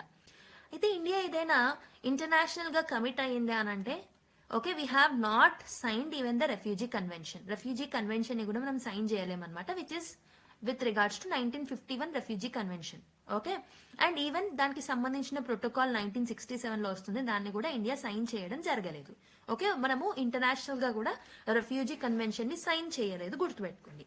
కానీ India is signatories to some other international conventions. For example, Convention Against Torture and also International Covenant on Civil and Political Rights. ఈ రెండింటిని మాత్రం ఇండియా సైన్ చేయడం జరిగిందనమాట. ఈ ట్రీటీస్ ఏం చెప్తున్నాయంటే there is a provision of non refoulement. Non refoulement అంటే ఏంటి? We should not send back the refugees అనమాట. ఓకే, రెఫ్యూజీస్ కి వాళ్ళ స్వంత ప్లేసెస్ లో హార్మ్ ఉంది అన్నప్పుడు we should not send back. So that is what is mentioned in this two particular acts also. Okay, ఈ పర్టికులర్ యాక్ట్స్ లో కూడా మనకు అదే మెన్షన్ చేసి ఉంటుంది అండ్ ఇండియా సైన్డ్ ఇట్. కాబట్టి ఇక్కడ ఇండియాలో ఉన్న ఛాలెంజెస్ ఏంటంటే ఒకటి నేషనల్ లా అనేది మనకు లేదు. ఓకే. అండ్ ఆల్సో మనకి ఇంటర్నేషనల్ గా కూడా రెఫ్యూజీ కన్వెన్షన్ ని మనం సైన్ చేయనప్పటికీ ఈ క్యాట్ అండ్ ఐసీసీపీఆర్ ఏవైతే ఉన్నాయో they are giving some mandatory provisions on India to accept refugees and not to send back the refugees to their countries where they are feeling harmed. Okay. మరి ఇండియాలో Rohingyas face చేసే challenges ఏంటంటే Rohingyas are feeling are facing difficulties. For example legal status వాళ్ళకి రావట్లేదు, they are not having access of resources in India. Okay. And they were possibly deported. So ఇలాంటి problems face చేస్తున్నారు. Mainly in the states like Assam and Jammu they have security concerns also. Okay. These are some of the issues that are faced by the Rohingyas with in India. మరి India ఏం చేస్తే బాగుంటుంది? According to article India ఏం చేస్తే బాగుంటుంది అని అంటే India కూడా అడాప్ట్ ఏ కాంప్రహెన్సివ్ రెఫ్యూజీ లా. ఒక రెఫ్యూజీ నేషనల్ రెఫ్యూజీ లాని తీసుకొస్తే బాగుంటుంది in order to have a legal clarity on this particular aspect. అయితే ఈ లా ఏదైతే ఉంటుందో దిస్ షుడ్ బ్యాలెన్స్, మనం ఏదైతే చట్టం తీసుకురావాలో that should balance humanitarian crisis along with the security. So అందుకే ఇండియా అనేది ఒక లాని ఒక బ్యాలెన్స్డ్ అప్రోచ్ తో ఫ్రేమ్ చేసుకోవాల్సిన అవసరం అనేది ఉందన్నమాట. That's the reason we have to come up with the law. And also ఈ లా ఫ్రేమ్ చేయడం వల్ల ఏమవుతుంది, ఇండియా యొక్క గ్లోబల్ ఇమేజ్ అనేది పెరుగుతుంది, ఎన్హాన్స్ అవుతుంది. సో బేసికలీ ఈ టాపిక్ మనం ఇంటర్నేషనల్ రిలేషన్స్ తో లింక్ చేసుకోవచ్చు as part of GS2, India's role in refugee management, bilateral, regional and global groupings. Key points already చెప్పాను. Rohingyas are the ethnic minorities. Approximately 25,000 refugees ఎవరైతే రోహింగ్యాస్ ఉన్నారో they are currently residing in India అనమాట. So recent report ప్రకారం the Azadi project and refugee international criticised India for failing to uphold the international human rights. International human rights ని India మీద ఉన్న international human rights యొక్క obligations India fulfil చేయట్లేదని చెప్పేసి ఈ Azadi project and refugee international criticise చేయడం జరిగిందనమాట. సో అయితే మనకి లీగల్ ప్రొవిజన్స్ ఉన్నాయంటే so 1951 refugee convention. Okay. This has establish the principle of non refoulement. Already చెప్పాను, this is the international framework. National లెవెల్లో ఎలాంటి చట్టం లేదు. ఇంటర్నేషనల్ లో రెఫ్యూజీ కన్వెన్షన్ ఏదైతే ఉంటుందో this speaks about non refoulement. But India is not a signatory. Okay. And 1967 protocol ని కూడా మనం సైన్ చేయలేము. కస్టమరీ ఇంటర్నేషనల్ లా చూసుకుంటే non refoulement is recognised as a binding principles and applicable even to the non signatories. మనం sign చేయనప్పటికీ మన మీద అది obligation because it is related to human rights కాబట్టి. And United Nation High Commissioner for refugees ఏదైతే ఉంటుందో they have advocated for the protection of refugees. వాళ్ళ basic rights ని గ్లోబల్ గా ప్రొటెక్ట్ చేయాలని కూడా చెప్పిందనమాట. So then what is the India stand? ఇండియాలో అయితే మనకి డొమెస్టిక్ రెఫ్యూజీ లా లేదు. Okay. We're relying on the ad hoc measures only. వేరే చట్టాల మీద, ఫర్ ఎగ్జాంపుల్ ఫారెనర్ యాక్ట్ మీద, సిటిజన్ యాక్ట్ మీదనే మనము ఇన్వాల్వ్ అయి ఉంటున్నాము. అయితే ఇండియన్ కోర్ట్స్ ఏవైతే ఉన్నాయో they are also emphasising the importance of protecting refugees. ఎందుకంటే మనం ఆర్టికల్ 21 ఏదైతే ఉంటుందో we're applying article 21 even to the foreigners. Okay. కాబట్టి even courts are supporting refugees rights. Right of life and liberty applies to all the individuals including the non citizens. So but what are the concerns raised in this particular report? So వీళ్ళు ఇచ్చిన report ప్రకారం what are the concerns raised అంటే we're violating the refugee rights. For example, we have deportation of refugees, Rohingya refugees. Example, the 2022 deportation of 170 refugees, that is Rohingya refugees to Myanmar. అంటే వాళ్ళ rights ని మనం protect చేయట్లేదు. And impact of FCRA restrictions. So మనకి foreign contribution act ఏదైతే ఉంటుందో so దాంట్లో కొన్ని రెస్ట్రిక్షన్స్ ని చూస్తున్నాం. So civil society organization are providing humanitarian aid to refugees face funding challenges due to restrictions under FCRA. ఏవైతే NGOs కానీ ఏవైతే సివిల్ సొసైటీ ఆర్గనైజేషన్స్ ఏవైతే ఉన్నాయో which are working for protection of the refugees వాళ్ళు కొన్ని funding challenges ని face చేస్తున్నారు under FCRA. So that is another gap or another challenge or concern. Legal and policy gaps. ఇండియాలో కూడా మనకు ఒక కాంప్రహెన్సివ్ రెఫ్యూజీ లా లేదు కాబట్టి ఒక అంబిగ్విటీ అనేది ఉంది వాళ్ళని ఎలా డీల్ చేయాలి అనేది. సో ఇండియాస్ ఆబ్లిగేషన్స్ చూసుకుంటే we're not signatory. Okay. We're not signatory to 1951 convention. Refugee convention ని మనం సైన్ చేయలేదు. Okay. India is bound by international customary principles. For example non refoulement అంటే రెఫ్యూజీస్ ని ఎప్పుడైనా వాళ్ళ రైట్స్ ని ప్రొటెక్ట్ చేయాలి. వాళ్ళకి ఎక్కడైతే హామ్ ఉందో వాళ్ళని అక్కడికి తిరిగి పంపించకూడదు. Okay. This is basic human right. So India signatory కాకపోయినా we have to follow this principle అనమాట. ఓకే. నాన్ సిగ్నేటరీస్ కి కూడా ఈ ప్రిన్సిపల్స్ అప్లై అవుతాయి. Constitution of India is also providing something called as right to life కాబట్టి we have to support them right to life. So Indian courts kuda they have upheld refugee rights in the notable cases. For example, Tair Abbas Habib Al Kutafi versus Union of India case ఏదైతే ఉంటుందో they have affirmed non refoulement is a part of article 21. కాబట్టి వాళ్ళని మనం అక్కడికి తిరిగి పంపించకూడదు. NHRC versus state of Arunachal Pradesh కేసులో కూడా we have prohibited eviction of the Chakma refugees. So what are the India's concerns regarding the refugees? మరి రోహింగ్యా రెఫ్యూజీస్ కి సంబంధించి ఇండియా కన్సర్న్స్ ఏంటంటే we have something called as security concerns. So there are some allegations that Rohingya refugees ఎవరైతే ఉన్నారో so these are the extremist groups. కాబట్టి వీళ్ళతోటి మన ఇండియాకి నేషనల్ సెక్యూరిటీ కన్సర్న్స్ అనేవి ఏర్పడతాయి. వాళ్ళకి టెర్రరిజం తో లింక్స్ ఉన్నాయని చెప్పేసి అలిగేషన్స్ ఉన్నాయి. So that is one challenge. Illegal immigration. So perceived as a threat to internal security. Illegal immigration ఎప్పుడైనా ఇంటర్నల్ సెక్యూరిటీ ఛాలెంజెస్ ని తీసుకొస్తూనే ఉంటుంది. అండ్ రాడికలైజేషన్ రిస్క్ కూడా ఏర్పడే ఛాన్సెస్ ఉంటాయి. Okay, next. సో ఈ ఇల్లీగల్ మైగ్రెంట్స్ ఎవరైతే ఉన్నారో లేకపోతే రెఫ్యూజీస్ ఎవరైతే ఉన్నారో they may involve and they may exploited for the radical activities. So these all will cause the security concerns. And second issue that India is facing is with respect to humanitarian and legal challenges. So ప్రస్తుతం ఇండియాలో మనకి specific protection framework అనేది లేదు. So because of which we're only relying on the ad hoc measures, అంటే temporary measures మీదనే మనము relay అవుతున్నాం. That is one problem. And we are not signatory to the 1951 Refugee Convention also. And 1967 protocols ni kuda manamu sign cheyaledu. Ante we have legal ambiguities also. What are the socio-economic impacts? Resource constraints. Already unna janabake chala resource constraints anevi unnai. If we are actually accepting these refugees, appude additional concerns అనేవి ఏర్పడే chances ఉంటాయి. వాళ్ళకు కూడా మనం jobs ఇవ్వాలి. Okay, వాళ్ళకు కూడా మనం సర్వీసెస్ ని ప్రొవైడ్ చేయాలి. సో దాంట్లో ఇష్యూస్ అనేవి ఏర్పడతాయి. International reputation, non refoulement principle ఏదైతే ఉంటుందో, if you're deporting Rohingyas to the Myanmar, so this may violate this particular non refoulement principle. Okay, non refoulement principle is part of article 21 అని చెప్పేసి Indian supreme కోర్టే చెప్పింది. So ఒకవేళ వాళ్ళని మనం తిరిగి పంపిస్తే we may lose the global image. And global criticisms కూడా ఉన్నాయి. సో అజాదీ ప్రాజెక్ట్ రిపోర్ట్ ఏం చెప్తుంది? They have shown concerns with respect to India's human right violation with respect to the Rohingyas. So it will affect India's global image also.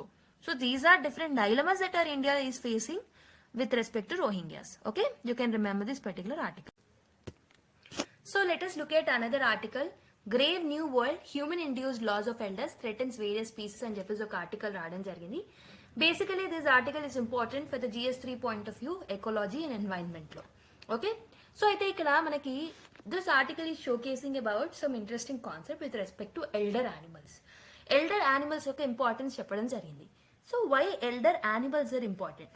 ఎందుకు ఇవి important? ఈ elder animals are elder members of animal populations ఎవరైతే ఉంటారో so they carry significant knowledge. ఆ animals కి proper knowledge ఉంటుంది, experience ఉంటుంది. They know what are the methods or strategies. For example they know how to survive for long period of time. Survival strategies అనేవి వాటికి బాగా idea ఉంటుందన్నమాట. ఎక్కడికి migrate అవ్వాలి, ఏమైనా థ్రెట్స్ వస్తే ఎక్కడ లొకేట్ చేసుకోవాలి, ఫుడ్ ఎక్కడ ఎక్కువ ఉంటుంది, ఇవన్నీ ఎల్డర్ యానిమల్స్ కి తెలుస్తాయి. అయితే ఈ ఎక్స్పీరియన్స్ ఏదైతే ఈ ఎల్డర్ యానిమల్స్ కి ఉంటుందో this can contribute to the stability and behaviour and also cohesion of the species. ఈ ఎక్స్పీరియన్స్ ని ఈ యంగర్ యానిమల్స్ ఏవైతే ఉంటాయో వాటికి ఇవి ట్రైన్ చేస్తాయి అనమాట. So that is wear it is important. But we are facing certain challenges with respect to this elder animals protection. So first thing is human induced challenges చూస్తున్నాం main గా ఈ elder animal specific గా. So human induced challenge like for example habitat destruction. ఎందుకు habitats ని destruct చేస్తున్నాం? Okay, because of the rise in urbanisation, deforestation activities వల్ల. So దీని వల్ల మనం ఏం చేస్తున్నామంటే we're removing the safe species for animals. Because of that elder animals ఏవైతే ఉంటాయో because of the health issues and all they are getting extincted. Okay, they are dying. Okay, next one, climate change issues. Okay, climate change issues em avutunnayi? These are leading to alter in the habitats. దీని వల్ల stress, forced migration ఇవన్నీ చూస్తున్నాం. And over exploitation చూస్తున్నాం recent గా మనము. Over exploitation ఎలా? Hunting చేస్తున్నాం, poaching చేస్తున్నారు certain people. Okay, because elder animals ఏవైతే ఉన్నాయో వాటి యొక్క టస్క్ కానీ అవి ఏవైతే ఉంటాయో అవి స్ట్రాంగ్ గా ఉంటాయి కాబట్టి మెయిన్లీ ఎల్డర్ యానిమల్స్ ని టార్గెట్ చేస్తున్నారు. For example elephant tusk. Okay, so these are certain issues or certain reasons why elder animals are being targeted. Losing elder animals can lead to certain consequences. ఏమేం consequences ఏంటి అంటే younger generations ఏవైతే ఉంటాయో they may lose the guidance. Okay, elder animals నుంచి వాళ్ళు guidance ని తీసుకుంటారు, how to lead, how to have a survival strategies, ఇవన్నీ లూజ్ అవుతారు అనమాట younger generation.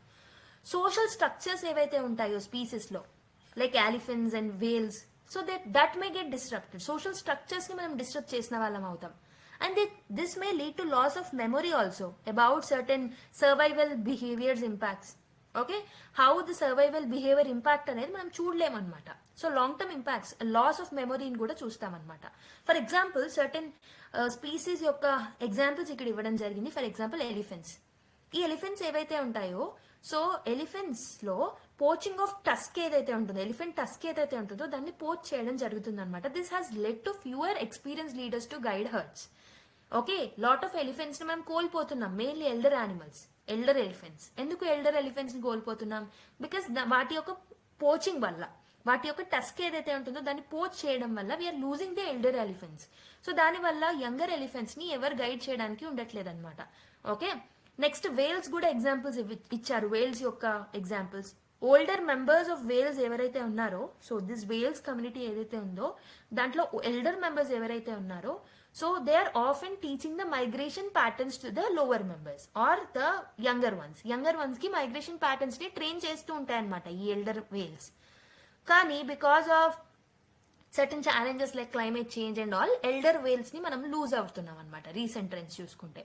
Okay, so these are certain example. So protecting elder animals అందుకే very crucial for the entire population, not just for the elder ones but the younger generation కి కూడా చాలా useful అవుతుంది. కాబట్టి protecting elder animals is crucial for surviving the entire animal population. Okay, so అయితే మనం conservation measures ఏవైతే తీసుకొస్తుందో government, this must focus on elder groups. Okay, age based priorities ని మనము తీసుకురావాలన్నమాట. Policy makers have to inculcate age based priorities, not just population numbers, but while we are conserving the animals, we have to focus upon the elder ones also. దానికోసం మనం proper గా scientific research చేయాలి. Okay, policy interventions తీసుకురావాలి, community awareness కూడా అవసరం అనమాట. So this is what mentioned in this particular article. ఈ article, as I already told you, this is important for the GS3 point of view. అయితే నేను already చెప్పినట్టు habitat destruction, climate change, over exploitation, ఇలాంటి human induced activities వల్ల elder animals కి risk అనేది ఏర్పడుతుంది. సో అయితే వీళ్ళు ఎల్డర్ యానిమల్స్ ఎవరైతే ఉన్నారో, these animals will transmit knowledge about the survival strategies to the younger once అని చెప్పాను. అండ్ వీటి వల్ల సోషల్ స్టెబిలిటీ, కోహెషన్ అనేది ఉంటుంది with in the species also. ఈ ఎల్డర్ యానిమల్స్ ని లూజ్ అవ్వడం వల్ల పాపులేషన్ అనేది ఇన్స్టేబుల్ గా మారుతుంది, రిప్రొడక్టివ్ సక్సెస్ అనేది కూడా లిమిటెడ్ గా ఉంటుంది, నాలెడ్జ్ గ్యాప్స్ అనేవి ఎదురవుతాయి, ఎకలాజికల్ ఇంబ్యాలెన్సెస్ చూస్తాం, ఎకోసిస్టమ్ వీకనింగ్ అవుతుంది. ఓకే, ఎగ్జాంపుల్స్ ఆల్రెడీ నేను వేల్స్ అండ్ ఎలిఫెంట్స్ యొక్క ఎగ్జాంపుల్స్ నేను ఇచ్చాను. ఓకే, అయితే హ్యూమన్ ఇండ్యూస్డ్ థ్రెట్స్ ఉన్నాయని చెప్పాను, habitat destruction, climate change and poaching. So ఇలా హ్యూమన్ ఇండ్యూస్డ్ రిస్క్ వల్ల కూడా ఎల్డర్ యానిమల్స్ మీద ఇంపాక్ట్ అనేది ఉంది. ఏం సొల్యూషన్స్ తీసుకొస్తే బాగుంటుంది అని అంటే, size based fishing practices, okay, and also wild life corridors ఏవైతే ఉంటాయో, so we have to develop wild life corridors to reduce the habitat fragmentation also. And behavioural studies, scientific research అనేది చేయాలి, మల్టీ స్పీసీస్ కన్జర్వేషన్ స్ట్రాటజీస్ ని తీసుకురావాలి. వీటి వల్ల ఈ elder population ని కూడా మనము ప్రొటెక్ట్ చేయొచ్చు. Okay, so unconventional methods like AI based warfare a big challenge is Rajnath అని చెప్పేసి ఒక ఆర్టికల్ రావడం జరిగింది. సో డిఫెన్స్ మినిస్టర్ అయిన రాజ్నాథ్ సింగ్ ఎవరైతే ఉన్నారో, so he was addressing officers of army war college in Mhow అనమాట, మధ్యప్రదేశ్ లో. ఆర్మీ వార్ కాలేజ్ ఏదైతే ఉంటుందో దాంట్లో ఒక స్పీచ్ ని అడ్రస్ చేస్తూ కొన్ని కీ ఇష్యూస్ ని మెన్షన్ చేయడం జరిగింది. Let's have a clear analysis on the things that he has discussed. So according to Rajnath Singh garu, so he was focusing upon the challenges of the modern warfare. So ప్రస్తుతం ఉన్న modern warfare కి ఏమేమి challenges ఉన్నాయనేది చెప్తున్నారనమాట. First thing is emerging threats in the warfare. So he has discussed about what are the emerging threats in the warfare. So he told that there are some unconventional methods in the warfare that are rising. So unconventional methods like AI based warfare అనేది rise అవుతుంది, cyber attacks పెరుగుతున్నాయని చెప్తున్నారు, information warfare అనేది పెరుగుతుంది, electromagnetic and space warfare is getting increased and proxy wars are also getting increased. So these are some unconventional methods of warfare. ఇవన్నీ ఏం చేస్తున్నాయి, they are significantly posing challenges to India's defense and security. Okay, security concerns and defence concerns అనేవి ఏర్పడుతున్నాయి because of the unconventional methods. Okay, second thing that he has discussed about is, he discussed about defence exports. Okay, so he told that we have achieved a record of 21,000 crores in exports. Okay, so అయితే మనం ఒక 1 decade ago 2,000 crores మాత్రమే exports చేసేవాళ్ళం, but now we have reach to 21,000 అని చెప్పేసి mention చేయడం జరిగింది. Nearly 10 times growth అనేది చూసామని కూడా చెప్తున్నారు. అయితే మనం 2029 కల్లా we have to increase this particular defence exports to 50,000 crores అని కూడా మెన్షన్ చేయడం జరిగింది. అయితే మనము we have to focus on made in India equipment అని కూడా చెప్పారనమాట. Okay, so third thing he has spoken about is about military training గురించి కూడా మాట్లాడారు. He spoke about the importance of training for soldiers. Continuous training ఎందుకు అవసరమో కూడా చెప్పారు. బికాస్ ఎవాల్వింగ్ ఛాలెంజెస్ ఎక్కువగా పెడుతున్నాయి. As unconventional methods of warfares are increasing, recent trends అనేవి చేంజ్ అవుతున్నాయి కాబట్టి కంటిన్యూస్ ట్రైనింగ్ ఉండాలని చెప్పారు. సో అయితే ఇతను మావ్ ఏదైతే ఆర్మీ వార్ఫేర్ సెంటర్ ఉందో అక్కడ అడ్రస్ చేస్తున్నారు కాబట్టి ఈ told that centres like army war college in Madhya Pradesh, ఇలాంటి centres they play a key role in training and improving the capabilities అని కూడా మెన్షన్ చేయడం జరిగింది అనమాట. అండ్ ఈ ట్రైనింగ్ ప్రాసెస్ లో కూడా ఏఐ ట్రైనింగ్ కి సంబంధించి కూడా and emerging technologies and unconventional warfare గురించి కూడా ట్రైనింగ్ ఇవ్వాలి అని చెప్పేసి మెన్షన్ చేశారు. And fourth thing he has spoken about is policy focus అనమాట. He told that we have to focus on strengthening military readiness. So national ఇంట్రెస్ట్లను safeguard చేయడానికి military readiness అనేది అవసరం అని చెప్పారు. సో ఆఫీసర్స్ ఎవరైతే ఉన్నారో they have to work globally as defence attaches. Okay, global లెవెల్లో పని చేయాల్సి ఉంటుంది officers. Okay, and he also spoken the fifth thing he has spoken about is associated institutions గురించి మాట్లాడారనమాట. So he told that infantry school, military college of telecommunication engineering, okay, మిగతా ఏవైతే ఉన్నాయో and others have to focus on technological advancements అని చెప్పేసి కూడా చెప్పారనమాట. Okay, so associated institutions also should work upon increasing the technology and research in India. So this is what he has addressed. So అయితే ఇది మన GS3 point of వ్యూలో important. Security, internal సెక్యూరిటీలో భాగంగా దీన్ని మనం లింక్ చేసుకోవచ్చు. Unconventional methods like AI based software, cyber attacks, information warfare, electromagnetic and space warfare ఇవన్నీ పెరుగుతున్నాయని చెప్పారు. డిఫెన్స్ ఎక్స్పోర్ట్స్ పెరిగాయని చెప్పారు. Indigenous technology and made in India మీద ఎక్కువగా ఫోకస్ చేయాలి. And we have to master frontier technology. ఆ విధంగా మిలిటరీ స్ట్రాటజీస్ ని మనం తీసుకురావాలి అండ్ మిలిటరీ పర్సనల్ ని ఆ విధంగానే ట్రైన్ చేయాలని కూడా చెప్పారు. So what should be the vision for the future according to him is officers are encouraged to secure national interests globally, serving as a defense attaches. Reiterated the government's commitment to making India as a strong military and economic power. Strong military and economic power గా India అనేది rise అవ్వాలని కూడా mention చేయడం జరిగింది. So అయితే మీరు గుర్తుపెట్టుకోవాల్సిన point 2029 కల్లా మనం 50,000 crores డిఫెన్స్ ఎక్స్పోర్ట్స్ రీచ్ అవ్వాలి అని చెప్పేసి మెన్షన్ చేయడం జరిగింది అనమాట. Okay, I hope you have understood this article. So there is another article 2024 experience the extreme effects of climate change అని చెప్పేసి UN చెప్పింది అని చెప్పేసి మనకి ఇక్కడ ఆర్టికల్ రావడం జరిగింది. So what are the key highlights of this particular article అంటే, సో 2024 ఏదైతే ఉంటుందో so this is set to be the warmest year on record అనమాట. So this is set to be the warmest year till now, continuing a decade of unprecedented heat. అయితే in 2024 లోనే we have seen rise in the global temperatures also, and also there is an increase in green house gases also.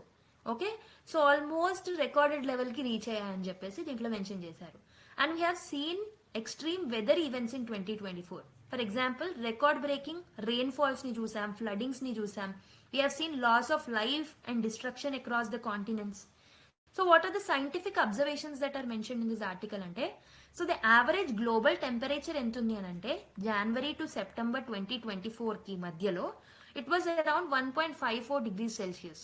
Okay, which is higher than that of the pre-industrial levels. Okay, pre-industrial levels కన్నా 1.5 degrees Celsius ఉంది కాబట్టి అప్పటికన్నా ఇంకెక్కువగానే ఉంది. Okay, from Jan to September మధ్యలో. So this indicates that there is a worsening trajectory compare to the 2023. Okay, and what is the global response? So అయితే మన world meteorological department or organisation ఏదైతే ఉంటుందో it will actually release a climate report అనమాట in March and January and March 2024. ఈ trends ని observe చేయడానికి జనవరి to March మధ్యలో ఇది గ్లోబల్ ట్రెండ్స్ ఎలా ఉన్నాయి అనేది రిలీజ్ చేస్తుంది. We have to wait for it. అయితే UN సెక్రటరీ జనరల్ ఏదైతే ఉంటుందో, సెక్రటరీ జనరల్ ఆంటోనియో గుటెరెస్ ఎవరైతే ఉన్నారో, so that person has emphasize the urgent of addressing this climate risk. ఈ క్లైమేట్ క్రైసిస్ ని అడ్రస్ చేయాలని చెప్పేసి కూడా వాళ్ళు స్ట్రెస్ చేయడం జరుగుతుంది అనమాట. అయితే ఇమీడియట్ యాక్షన్ ఏం require, what is the immediate action that is required in order to tackle this particular temperature issues అని అంటే we have to reduce the green house gases emissions, sustainable practices వైపు transition అవ్వాలి. Okay, ఏదైతే మనము action ని delay చేస్తున్నామో అలానే continue చేస్తే we would lock in the further heating, ఇంకా హీటింగ్ ఎక్కువ అయ్యే ఛాన్సెస్ ఉంటాయి, more extreme weather okay disasters వచ్చే అవకాశాలు ఉంటాయి, ఎన్వైరన్మెంటల్ డ్యామేజ్ అవుతుంది, we can see the loss of life also. So let's solve a prelims MCQ based on the discussion. Which of the following statements about climate change in 2024 as reported by the UN is correct? 2024 is said to be the warmest year ever recorded, with global temperature that is 1.5 degrees above the pre-industrial levels. Greenhouse gases emissions has decreased globally in 2024 due to stricter environmental policies. Extreme weather events such as record-breaking rainfall and flooding cause significant displacement across the continents. You have to select the correct answer. 1 and 2 only, 1 and 3 only, 2 and 3 only, 1, 2 and 3. Try చేయండి. So అయితే answer వచ్చేసి 1 and 3 only. Okay, already చెప్పాను pre industrial levels కన్నా 1.5 degrees Celsius ఎక్కువగా చూసాం 2024లో, and it is set to be the warmest year ever recorded. And also ఎక్కువ rains floodings కూడా చూసామని చెప్పాను. వెరాజ్ GHGs కూడా ఇంక్రీజ్ అయ్యాయని చెప్పాను కానీ డిక్రీజ్ అయ్యాయని ఎక్కడా చెప్పలేదు. సో కాబట్టి సెకండ్ స్టేట్మెంట్ తప్పు, first and third one are right. So అందుకే మనకు option B is the right answer. Okay, so let us look at another article. Center inks contracts for AIP torpedoes for submarines అని చెప్పేసి ఒక article రావడం జరిగింది. So ministry of defence ఏదైతే ఉంటుందో it has signed 2 contracts. ఒకటి వచ్చేసి air independent propulsion system. So ఈ ఎయిర్ ఇండిపెండెంట్ ప్రొపల్షన్ సిస్టమ్ కోసం it has signed a contract worth 1990 crores అనమాట with Mazagon dock ship called Ship Builders Limited. Okay, Mezagon Dock Ship Builders Limited toti it has signed a 1990 crore worth project with respect to air independent propulsion system. Air independent propulsion system ని మనము submarines లో వాడతాం అనమాట. So దీని ద్వారా ఏమవుతుంది అంటే submarines they will naturally work under water. Okay, water కింద వర్క్ చేయాల్సి ఉంటుంది కదా in order to destroy the enemy ships and target the enemy ships etcetera. అయితే ఇవి అండర్ వాటర్ వర్క్ చేసినప్పుడు okay for the oxygen purposes and all it need to come on to the surface. కానీ నార్మల్గా submarines ఈ యొక్క technology are దాని యొక్క capability ఎప్పుడు తెలుస్తుంది అంటే if it is working under water for longer period of time. అయితే ఈ ఎయిర్ ఇండిపెండెంట్ ప్రొపల్షన్ సిస్టమ్ ఏం చేస్తుంది అంటే it will increase the capability of the submarines to work under water for longer period of times. Okay, so this is the first contract that was signed. Second contract that was signed is EHWT అనమాట. EHWT అంటే ఏంటంటే so it is electronic heavy weight torpedo అనమాట. ఈ contract కోసం మనం ఎవరితో sign చేసుకున్నామనంటే ministry of defence has signed an agreement with Naval Group that is which is related to France. Okay, France యొక్క నేవల్ గ్రూప్ తో మనం సైన్ చేసుకోవడం జరిగింది. This is around 877 crores okay worth project అనమాట ఇది. అయితే ఇక్కడ మనం ఏం చేస్తాము అంటే we'll integrate advance torpedo systems ఏవైతే ఉంటాయో వాటన్నిటిని కల్వరీ క్లాస్ సబ్మెరీన్స్ తోని మనం ఇంటిగ్రేట్ చేస్తాం అనమాట. సో దీనివల్ల ఏం చేయొచ్చు అంటే we can increase the offensive capabilities of our submarines యొక్క ఒఫెన్సివ్ క్యాపబిలిటీస్ ని మనం ఎన్హాన్స్ చేసిన వాళ్ళం అవుతాం అనమాట. దానివల్ల మన ఎనిమీ షిప్స్ ని ఎక్సెట్రాని ఈజీగా టార్గెట్ చేయొచ్చు. అయితే బేసిక్ గా టార్పిడోస్ అంటే ఏంటంటే so these are the self propelled underwater weapons అనమాట. Torpedoes are self propelled underwater weapons. వీటిని మనం ఎందుకు డిజైన్ చేస్తామంటే in order to target and destroy enemy ships, లేకపోతే ఎనిమీ యొక్క సబ్మెరీన్స్ ని టార్గెట్ చేయడానికి సెల్ఫ్ ప్రొపెల్డ్ టార్పిడోస్ ని మనం బిల్డ్ చేస్తామన్నమాట. ఓకే, సో అయితే మనం వీటిని సబ్మెరీన్స్ నుంచి లాంచ్ చేయొచ్చు, షిప్స్ నుంచి లాంచ్ చేయొచ్చు, ఎయిర్ క్రాఫ్ట్ నుంచి కూడా లాంచ్ చేయొచ్చు అనమాట. ఓకే, అయితే ఇప్పుడు మనం ఈ పర్టికులర్ టార్పిడోస్ ఏవైతే ఉంటాయో we're integrating them in to the Kalvari class submarines. Okay, I hope you have understood. These are the 2 agreements that Ministry of Defense has signed with various stakeholders. Okay, అయితే if you look at the Scorpion submarines, so these were bought under Project 75. దీంతో మనం ఏం చేస్తున్నామంటే diesel electric submarines ఏవైతే ఉంటాయో వాటిని మనం develop చేస్తున్నాం. ఓకే, దీనికోసం మనం ఫ్రాన్స్ యొక్క నేవల్ గ్రూప్ తోని మనము కొలాబరేట్ అవుతున్నాం అనమాట. సో అయితే దీనికన్నా ముందు we have lacked the modern torpedoes మన నేవీలో లేవన్నమాట ఇంతకు ముందు. But now we have signed an agreement with that. అయితే ఇంకొకటి వచ్చేసి air independent propulsion module. It is developed by DRDO. అయితే we have contracted with Mazagon dock ship builders limited Mumbai. So already చెప్పినట్టు 1990 crore వర్త్ ప్రాజెక్ట్. దీనివల్ల మనము submarine యొక్క endurance and దాని యొక్క క్యాపబిలిటీస్ ని okay, without needing to coming to the surface. Okay, surface కి రాకుండానే ఎక్కువ కాలం పాటు లోపల అండర్ వాటర్ ఉండడానికి క్యాపబిలిటీస్ ని దీని ద్వారా మనం పెంచుతున్నాం అనమాట. And next electronic heavy weight torpedo. So this is develop by DRDO again, 877 worth crore project అనమాట. నేవల్ గ్రూప్ ఫ్రాన్స్ తో మనం కాంట్రాక్ట్ చేసుకోవడం జరిగింది. So this fils the gap of modern torpedo systems. Okay, so this is about this small article. So let us look at another article. Kerala plans mega drive to clear plastic from Vembanad Lake అని ఒక article రావడం జరిగింది. అయితే Kerala government ఏం చేస్తుందంటే it has initiated a comprehensive campaign to remove the plastic waste from the Vembanad lake అనమాట.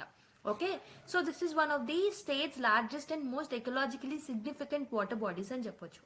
What are the key aspects, why it is important, what is the objective అని అంటే, in order to eliminate the plastic waste from the Vembanad lake, this particular awareness campaign will help. Okay, దీనివల్ల మనం ecological balance ని restore చేయొచ్చు and we can support the livelihood of communities which are dependent on this particular lake. Implement ఎలా చేస్తారు అని అంటే community involvement అనేది ఉంటుందన్నమాట. We will engage with the local residents, fishermen and also volunteers ఎవరైతే ఉంటారో వాళ్ళతో మనము okay we can involve them, okay, in the cleaning process in order to ensure the widespread participation. community involvement అనేది అవసరం. దీనికోసం awareness campaigns ని కూడా మనం మొదలు పెట్టాం. Like in Kerala they have initiated awareness campaigns, they have educated the public. ఒకవేళ plastic pollution పెరిగితే ఎలాంటి ఇంపాక్ట్స్ ఉంటాయి, సస్టైనబుల్ వేస్ట్ అనేది ఎందుకు important, sustainable waste manage practices అనేవి ఎందుకు ఇంపార్టెంట్ అనేది కూడా అవేర్నెస్ క్యాంపెయిన్స్ లో చేయడం జరిగింది అనమాట. సస్టైనబుల్ ప్రాక్టీసెస్ ఏవైతే ఉంటాయో దీని ద్వారా కూడా మనము ఈ పర్టికులర్ క్యాంపెయిన్ ని రన్ చేస్తున్నాం. So they are encouraging the use of eco friendly alternatives. Okay, so these are the various initiatives that are taken in order to clean this Vembanad lake. Why Vembanad lake is important అంటే ecological importance అనేది ఉందన్నమాట. So this is the Ramsar site. Vembanad lake is recognised for its rich biodiversity, దాంట్లో ఎక్కువ biodiversity ఉంటుంది. And also it is home to numerous species. Okay, lot of flora and fauna ఉంటుంది కాబట్టి అది మనకి important. And it holds economic value also. Economical పరంగా కూడా మనకి వెంబనాడ్ లేక్ అనేది ఇంపార్టెంట్, ఎందుకంటే ఇక్కడ fishing and tourism activities promote అవుతాయి, లోకల్ కమ్యూనిటీస్ కి లైవ్లీహుడ్ ఆపర్చునిటీస్ అనేవి క్రియేట్ అవుతాయి. What are the challenges addressed as part of this article? What are the challenges with respect to Vembanad lake అంటే, ఓకే, ప్లాస్టిక్ అక్యూములేషన్ అనేది పెరుగుతుంది అనమాట. Over the years ఈ lake లో this lake is being suffered from the significant plastic waste deposition. దీనివల్ల aquatic life disturb అవుతుంది and also water quality కూడా తగ్గిపోతుంది. అండ్ దీనివల్ల హెల్త్ హజార్డ్స్ కూడా పెరుగుతున్నాయి అనమాట. Okay, so plastic waste is posing the health risk to the local communities. So that is why this particular clearing plastic waste drive was bought in Kerala. అయితే basic గా మనకి Vembanad lake ఏదైతే ఉంటుందో this is a Ramsar site అనమాట. This is recognised as a wetland of international importance, second largest wetland system in India. Okay, and it is vital for livelihood. Over the 8 million people కి livelihood అనేది ఇస్తుంది అనమాట. Over the 5 districts of Kerala like Kottayam, Ernakulam, okay, Pathanamthitta, Alappuzha. I'm sorry for the pronunciation. Okay, degradation issues చూస్తున్నామని కూడా దీంట్లో mention చేశారని చెప్పాను. ఒక 2023 స్టడీ ఏం రివీల్ చేసిందంటే ఈ వాటర్ రిటెన్షన్ కెపాసిటీ ఏదైతే ఉంటుందో ఈ లేక్ లో అది తగ్గిపోయింది because of the increase in plastic waste. So these is being affected because of the plastic waste and దీనివల్ల హ్యాబిటెట్ లాస్ కూడా చూసామని చెప్పేసి మెన్షన్ చేయడం జరిగిందనమాట. So you can see the location over here. Okay, so this is Kerala. ఇక్కడ మనకి Vembanad wetland అనేది ఉంటుంది. So this is Arabian sea. Okay, so you can have a clear analysis of this map through our PDF. Okay, PDF access మనకు తారా is Telegram ఛానల్లో applicable ఉంటుంది, available ఉంటుంది. Okay, Tara is Telegram ఛానల్లో మీరు join అయిన అవుతే you can get access to this particular PDF. Okay, so GS2 లో use అయ్యేలాగా ఈ పర్టికులర్ ఆర్టికల్ అనేది మనకి it got popped up in today's newspaper. So private member bills get short shrift in Lok Sabha and Rajya Sabha అని చెప్పేసి ఒక article రావడం జరిగింది. Let's have a clear analysis on it. So this article is based on private member bill, so based on the PRS analysis అన్నమాట. Okay, so అయితే మన basic గా private members అంటే ఎవరు? అయితే లోక్సభలో కానీ రాజ్యసభలో కానీ లాట్ ఆఫ్ మినిస్టర్స్ ఉంటారు. మినిస్టర్స్ కాకుండా కూడా there are other MPs that are present in Lok Sabha and Rajya Sabha. So these MPs who are not ministers are called as private members. Okay, అయితే ఈ ప్రైవేట్ మెంబర్స్ ఏదైనా బిల్ ని తీసుకురావాలంటే 1 month ప్రయర్ అప్రూవల్ అనేది అవసరం ఉంటుందన్నమాట. ఓకే, అయితే ఒక సెషన్ లో 3 bills ని మాత్రమే వాళ్ళు ప్రెజెంట్ చేయొచ్చు ప్రైవేట్ మెంబర్స్ సైడ్ నుంచి. అయితే బేసిక్గా ఈ ప్రైవేట్ మెంబర్ బిల్స్ని second half of the alternative Fridays ఈ పర్టికులర్ ప్రైవేట్ మెంబర్ బిల్స్ని తీసుకురావడం జరుగుతుంది అనమాట. So this is the present procedure that is happening with respect to private member bills. అయితే ఈ particular PRS analysis it has made an analysis about 17th Lok Sabha. అయితే 17th Lok Sabha was between 2019 to 2024 మనకు తెలిసిందే. According to the survey that they have made, అయితే లోక్సభలో total time that they have taken in the years between 2019 to 24 with regards to private member bills is only just 9.8 hours. వెరాజ్ రాజ్యసభలో 27 hours మాత్రమే private member bills ని discuss చేయడం జరిగిందనమాట. అయితే మీరు చూసుకుంటే 1970s తర్వాత ఇప్పటి వరకు ఒక్క ప్రైవేట్ మెంబర్ బిల్ కూడా పాస్ అవ్వలేదు ఇన్ బోత్ ద హౌసెస్. అయితే మనకి లాస్ట్ టైం ఏవి జరిగాయి 1970 కన్నా ముందు అని అంటే, supreme court enlargement of criminal appellate jurisdiction bill అనేది పాస్ అయింది which is regards to the private member bill only in 1968. దానికన్నా ముందు అయితే Indian penal code amendment bill కూడా పాస్ అవ్వడం జరిగిందనమాట. సో దాని తర్వాత 1970s నుంచి ఇప్పటి వరకు కూడా ప్రైవేట్ మెంబర్ బిల్స్ అనేవి పాస్ అవ్వడం జరగలేదు. అయితే ఈ రైటర్ ఏం మెన్షన్ చేస్తున్నారంటే, he has given some suggestion. So rather than Friday we can implement the same trend on Wednesday రోజు మనం ఇంప్లై చేయొచ్చు కదా, like we can implement this private member bill on Wednesday కదా, we can introduce in both the houses on Wednesday కదా అని చెప్పేసి చెప్పారు. ఎందుకు వెనస్డే మరి, వై నాట్ ఫ్రైడే? సో బేసిక్గా మనకి ఇది ఈ రోజు 31st డిసెంబర్ అవునా. సో ఈ 31st డిసెంబర్ రోజు మీరు ఎలాంటి మూడ్లో ఉంటారు? Tomorrow is a holiday, tomorrow మనం ఎంజాయ్ చేయాలి, ఇదే మూడ్లో ఉంటారు. ఈరోజు క్లాస్ కూడా సరిగ్గా వినాలనుకోరు మీరు. Same thing will happen over here. So next Friday కాబట్టి almost it is in the weekend కాబట్టి ఫ్రైడే ఏదైతే ఉంటుందో అక్కడ ఎఫెక్టివ్ డిస్కషన్స్ అనేవి జరగదు. సో ఈ ఎంపీస్ ఎవరైతే ఉంటారో so they cannot have a clear cut discussions on the bills that are proposed on Friday, ఎందుకంటే they will go back to their constituencies on the next day కాబట్టి. So that's the reason instead of Friday we can have a discussion on Wednesday so that we can effectively implement even the private member bills. So private member bills ni eppudu teeskostaru? Private member will bring the bills only when elected government, if it is not able to sufficiently address the challenges that are there with respect to anything, అప్పుడే private members అలాంటి bills ని తీసుకొస్తారు. It means that మనకు ఒక democratic కంట్రీలో private member bills are also very much important. కాబట్టి వాటి యొక్క ఎఫెక్టివ్ ఇంప్లిమెంటేషన్ కూడా మనకి వెరీ మచ్ నీడెడ్ అనమాట. అయితే till date only 14 private member bills మాత్రమే మనం పాస్ చేసాం. Okay, last one was in 1970s. అయితే మెనీ ప్రైవేట్ మెంబర్ బిల్స్ ఏవైతే ఉంటాయో they are often listed but they are not taken for the debate or voting చేయట్లేదు, దాని మీద debates కూడా చేయట్లేదు. 17th లోక్సభలో మనము 9 hours మాత్రమే స్పెండ్ చేసాం, రాజ్యసభలో 27 hours మాత్రమే స్పెండ్ చేసాం. అండ్ 18th లోక్సభలో ఇప్పటివరకు ఓన్లీ 0.15 hours మాత్రమే రాజ్యసభలో స్పెండ్ చేసాం over the 2 sessions. Okay, one of the most important private member bills till now అని అంటే మనకి 2014లో transgender person protection of rights bill 2014 అనమాట. దీంట్లో మనకి first PMB was passed in 46 years.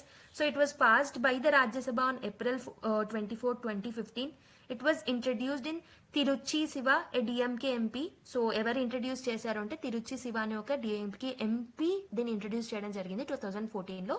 This is also a private member bill. So ఇది బేసిక్గా transgender rights మీద ఫోకస్ చేస్తుంది. It is aiming at protecting the rights of the transgender అనమాట. వాళ్ళ యొక్క social, economical and education inclusion గురించి ఈ particular private member ఈ బిల్ని ఇంట్రడ్యూస్ చేయడం జరిగింది. అయితే ఇందులో it is giving the definition of transgender persons, equal opportunities గురించి మాట్లాడుతున్నారు, వాళ్ళ యొక్క ఈక్వల్ ఆపర్చునిటీస్ అండ్ వాళ్ళ యొక్క లీగల్ రికగ్నిషన్ గురించి కూడా ఈ బిల్లో మెన్షన్ చేయడం జరిగింది అనమాట. సో దీన్ని తీసుకురావడం వల్ల so what is the impact, దాన్ని ఇంట్రడ్యూస్ చేయడం వల్ల ఏం ఇంపాక్ట్ జరిగిందంటే it has served as a foundation for the later but act అనమాట. సో లేటర్ గవర్నమెంటే తీసుకొచ్చింది ఒక యాక్ట్ ని, దాన్నే మనం transgender person protection of rights act 2019 అంటాం. అయితే ముందుగా తీసుకొచ్చిన ప్రైవేట్ మెంబర్ బిల్ ఏదైతే ఉంటుందో that become a basis for this particular act also. దీని వల్ల మనకి ట్రాన్స్జెండర్ ఇష్యూస్ ఏవైతే ఉంటాయో they came in to the main stream. Okay, so people got to know about their rights also. Significance is it has highlighted the power of the private member bills. So private member bills kuda ఆషామాసి కాదు, ఇవి కూడా very important అని ఒక significant అనేది ఏర్పడింది అనమాట. So this has set a president for addressing the marginalised community rights through parliamentary interventions. Okay, so this is about this particular article. So there is another article with respect to NASA's probe okay flies closer to the sun than any space craft అని ఒక article రావడం జరిగింది. So NASA's pioneering Parker solar probe ఏదైతే ఉంటుందో it has made history on December 24. Okay when it became very close to the sun, okay, any spacecraft ఇప్పటివరకు అన్ని దేశాల్లో launch చేసిన స్పేస్ క్రాఫ్ట్ లో this has become very close to sun అనమాట. This was launched very close to the sun. So ఆ context లో మనకి Parker probe అంటే ఇంపార్టెంట్. సో ఈ నాసాస్ పార్కర్ సోలార్ ప్రోబ్ ఏదైతే ఉంటుందో this is the first mission to explore outer corona. So sun యొక్క outer layer ని మనం కరోనా అంటాం.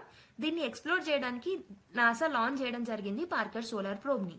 సో అయితే this will understand the corona's heating process. అసలు హీటింగ్ ప్రాసెస్ ఎలా జరుగుతుంది అనేది అండర్స్టాండ్ చేసుకుంటుంది అనమాట.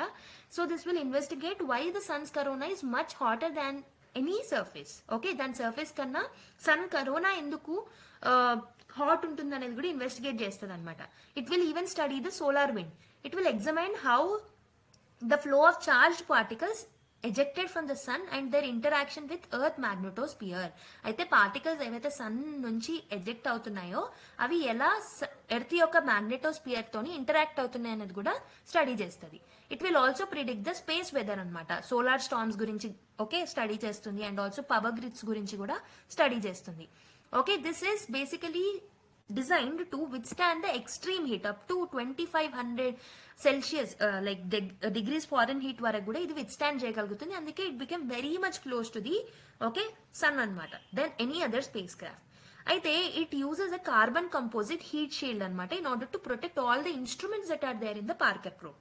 Okay, so this will travel closer to the sun than any other spacecraft that was mentioned in the article. Approximately 6.2 million kilometers from the solar surface దీన్ని మనం launch చేయడం జరిగింది. సో ఈ ఇంత డిస్టెన్స్ లో ఉందన్నమాట. Okay so this is about Parker probe. This is a NASA's mission అనమాట. Okay so there is another article with respect to SpaceX. Okay, that is something which we have already discussed in the last class. అయితే ఇక్కడ only update ఇవ్వడం జరిగింది that ISRO has successfully launched its first space docking mission అని which is also known as SpaceX. So ఈ mission ఎందుకు launch చేసాము, what is its objectives, what are the payloads, okay what is the mechanisms, అవన్నీ మనం last class లో చూసాం కాబట్టి the timeline and all not important.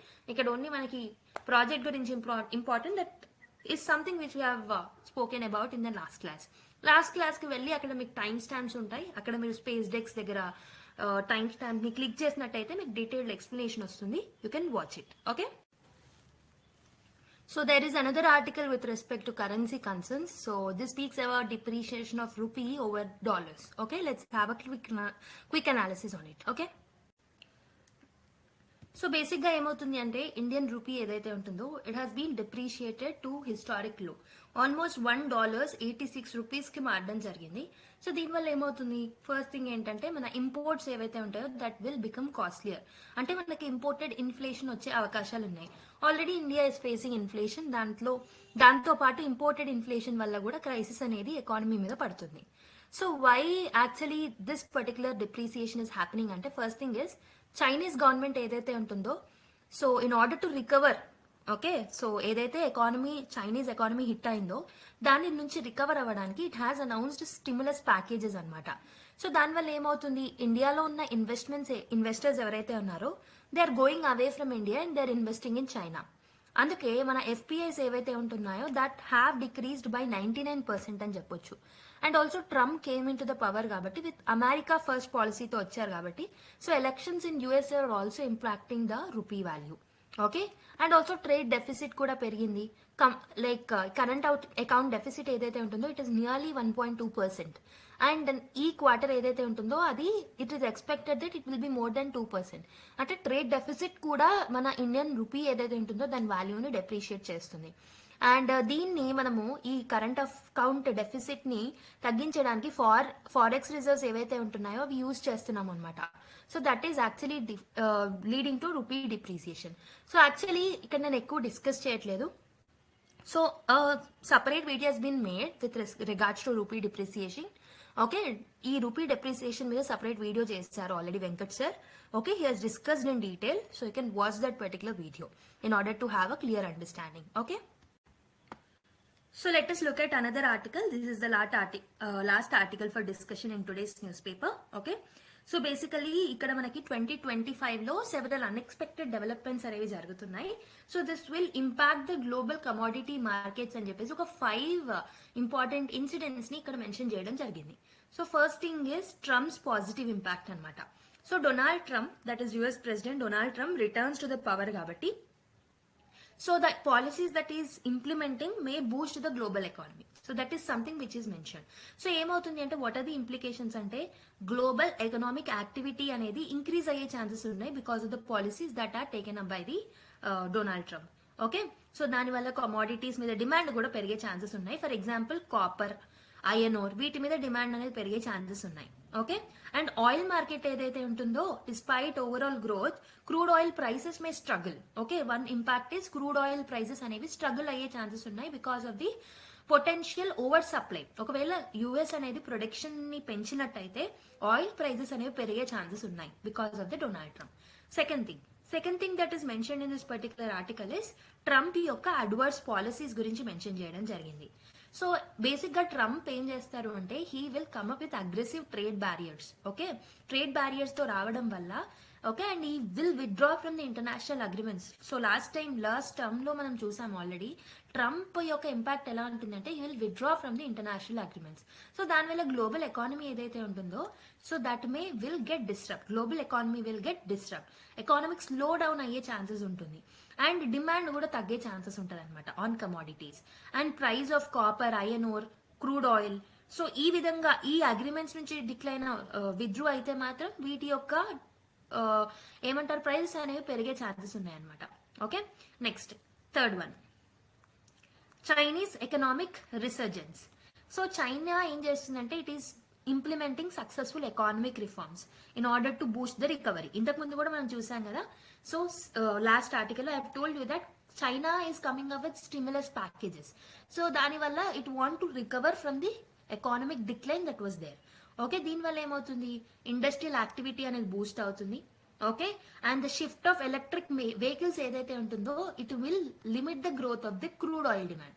Electric vehicles యొక్క production China పెంచుతుంది కాబట్టి క్రూడ్ ఆయిల్ మీద డిపెండెన్సీ అనేది తగ్గే ఛాన్సెస్ ఉంటుంది.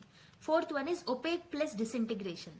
So the alliance between opaque countries ఏదైతే ఉంటుందో వీటి మధ్యలో అలయన్స్ అనేది పార్ట్నర్షిప్ అనేది వీకెన్ అవుతుంది అనమాట.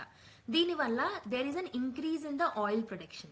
So as there is an increase in oil production, so increasing supplies leads to decline in the crude oil prices. So OPEC countries నుంచి production పెరుగుతుంది కాబట్టి ప్రొడక్షన్ ఎక్కువ ఉండడం వల్ల డిమాండ్ కి తగ్గ సప్లై ఉంటుంది కాబట్టి ప్రైజెస్ అనేవి తగ్గుతాయి అనమాట. క్రూడ్ ఆయిల్ ప్రైజెస్ అనేవి తగ్గే ఛాన్సెస్ ఉంటాయి. Okay, so that is another thing that is mentioned in the article.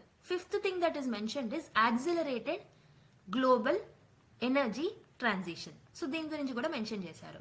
So China ఇంకా వేరే కంట్రీస్ ఏం చేస్తాయంటే they are intensifying their efforts for the renewable energy వైపు వాటి యొక్క ఎఫర్ట్స్ ని పెడుతున్నాయి కాబట్టి they are leaving US behind కాబట్టి so this will increase the demand for the metals like copper, lithium. Okay, ఎందుకంటే మనకి రెన్యూవబుల్ ఎనర్జీ కోసం యూజ్ చేసే ప్రోడక్ట్స్ లో మనకి ఎక్కువగా ఈ కాపర్ లాంటి ఐటమ్స్, లిథియం లాంటి రేర్ ఎర్త్ ఎలిమెంట్స్ ఏవైతే ఉంటాయో వాటి యూసేజ్ పెరుగుతుంది కాబట్టి సో వాటి యొక్క డిమాండ్ అనేది పెరుగుతుంది అనమాట. సో దానివల్ల మనం ఫాజిల్ ఫ్యూయల్స్ మీద డిపెండెన్సీని తగ్గిస్తాము. Okay, we will go towards the cleaner energy sources. So these are the 5 situations that are mention. So ప్రతి point they were linking about are linking with the crude oil prices. Okay, కొన్ని policies of Trump ఏమో so వీటి యొక్క demand ని పెంచే chances ఉంటాయి. ఒకవేళ Trump oil production ని పెంచితే మాత్రం ఆయిల్ ప్రైసెస్ పెరిగే ఛాన్సెస్ ఉన్నాయి. అండ్ ట్రంప్ యొక్క aggressive policies and withdrawal from the agreement will again have an impact on crude oil prices. And opaque countries యొక్క డిసింటిగ్రేషన్ వల్ల ప్రొడక్షన్ పెరిగి సప్లై చైన్ మంచిగా ఉంటుంది కాబట్టి so because of that oil prices May decline. Okay, China's యొక్క stimulus policies ని చూస్తుంటే కూడా they will put efforts on electric vehicle manufacturing and all కాబట్టి సో దానివల్ల ఫాజిల్ ఫ్యూయల్స్ మీద డిపెండెన్సీ, ఆయిల్ మీద డిపెండెన్సీ తగ్గుతుంది కాబట్టి prices may decline. Again another thing is moving towards the renewable energy. Okay, renewable energy alternatives ని వెతుకుతున్నాం కాబట్టి కూడా ఫాజిల్ ఫ్యూయల్స్ మీద డిపెండెన్సీ అనేది తగ్గుతుంది. So these are the 5 situations that are mention in the article. I hope you have understood.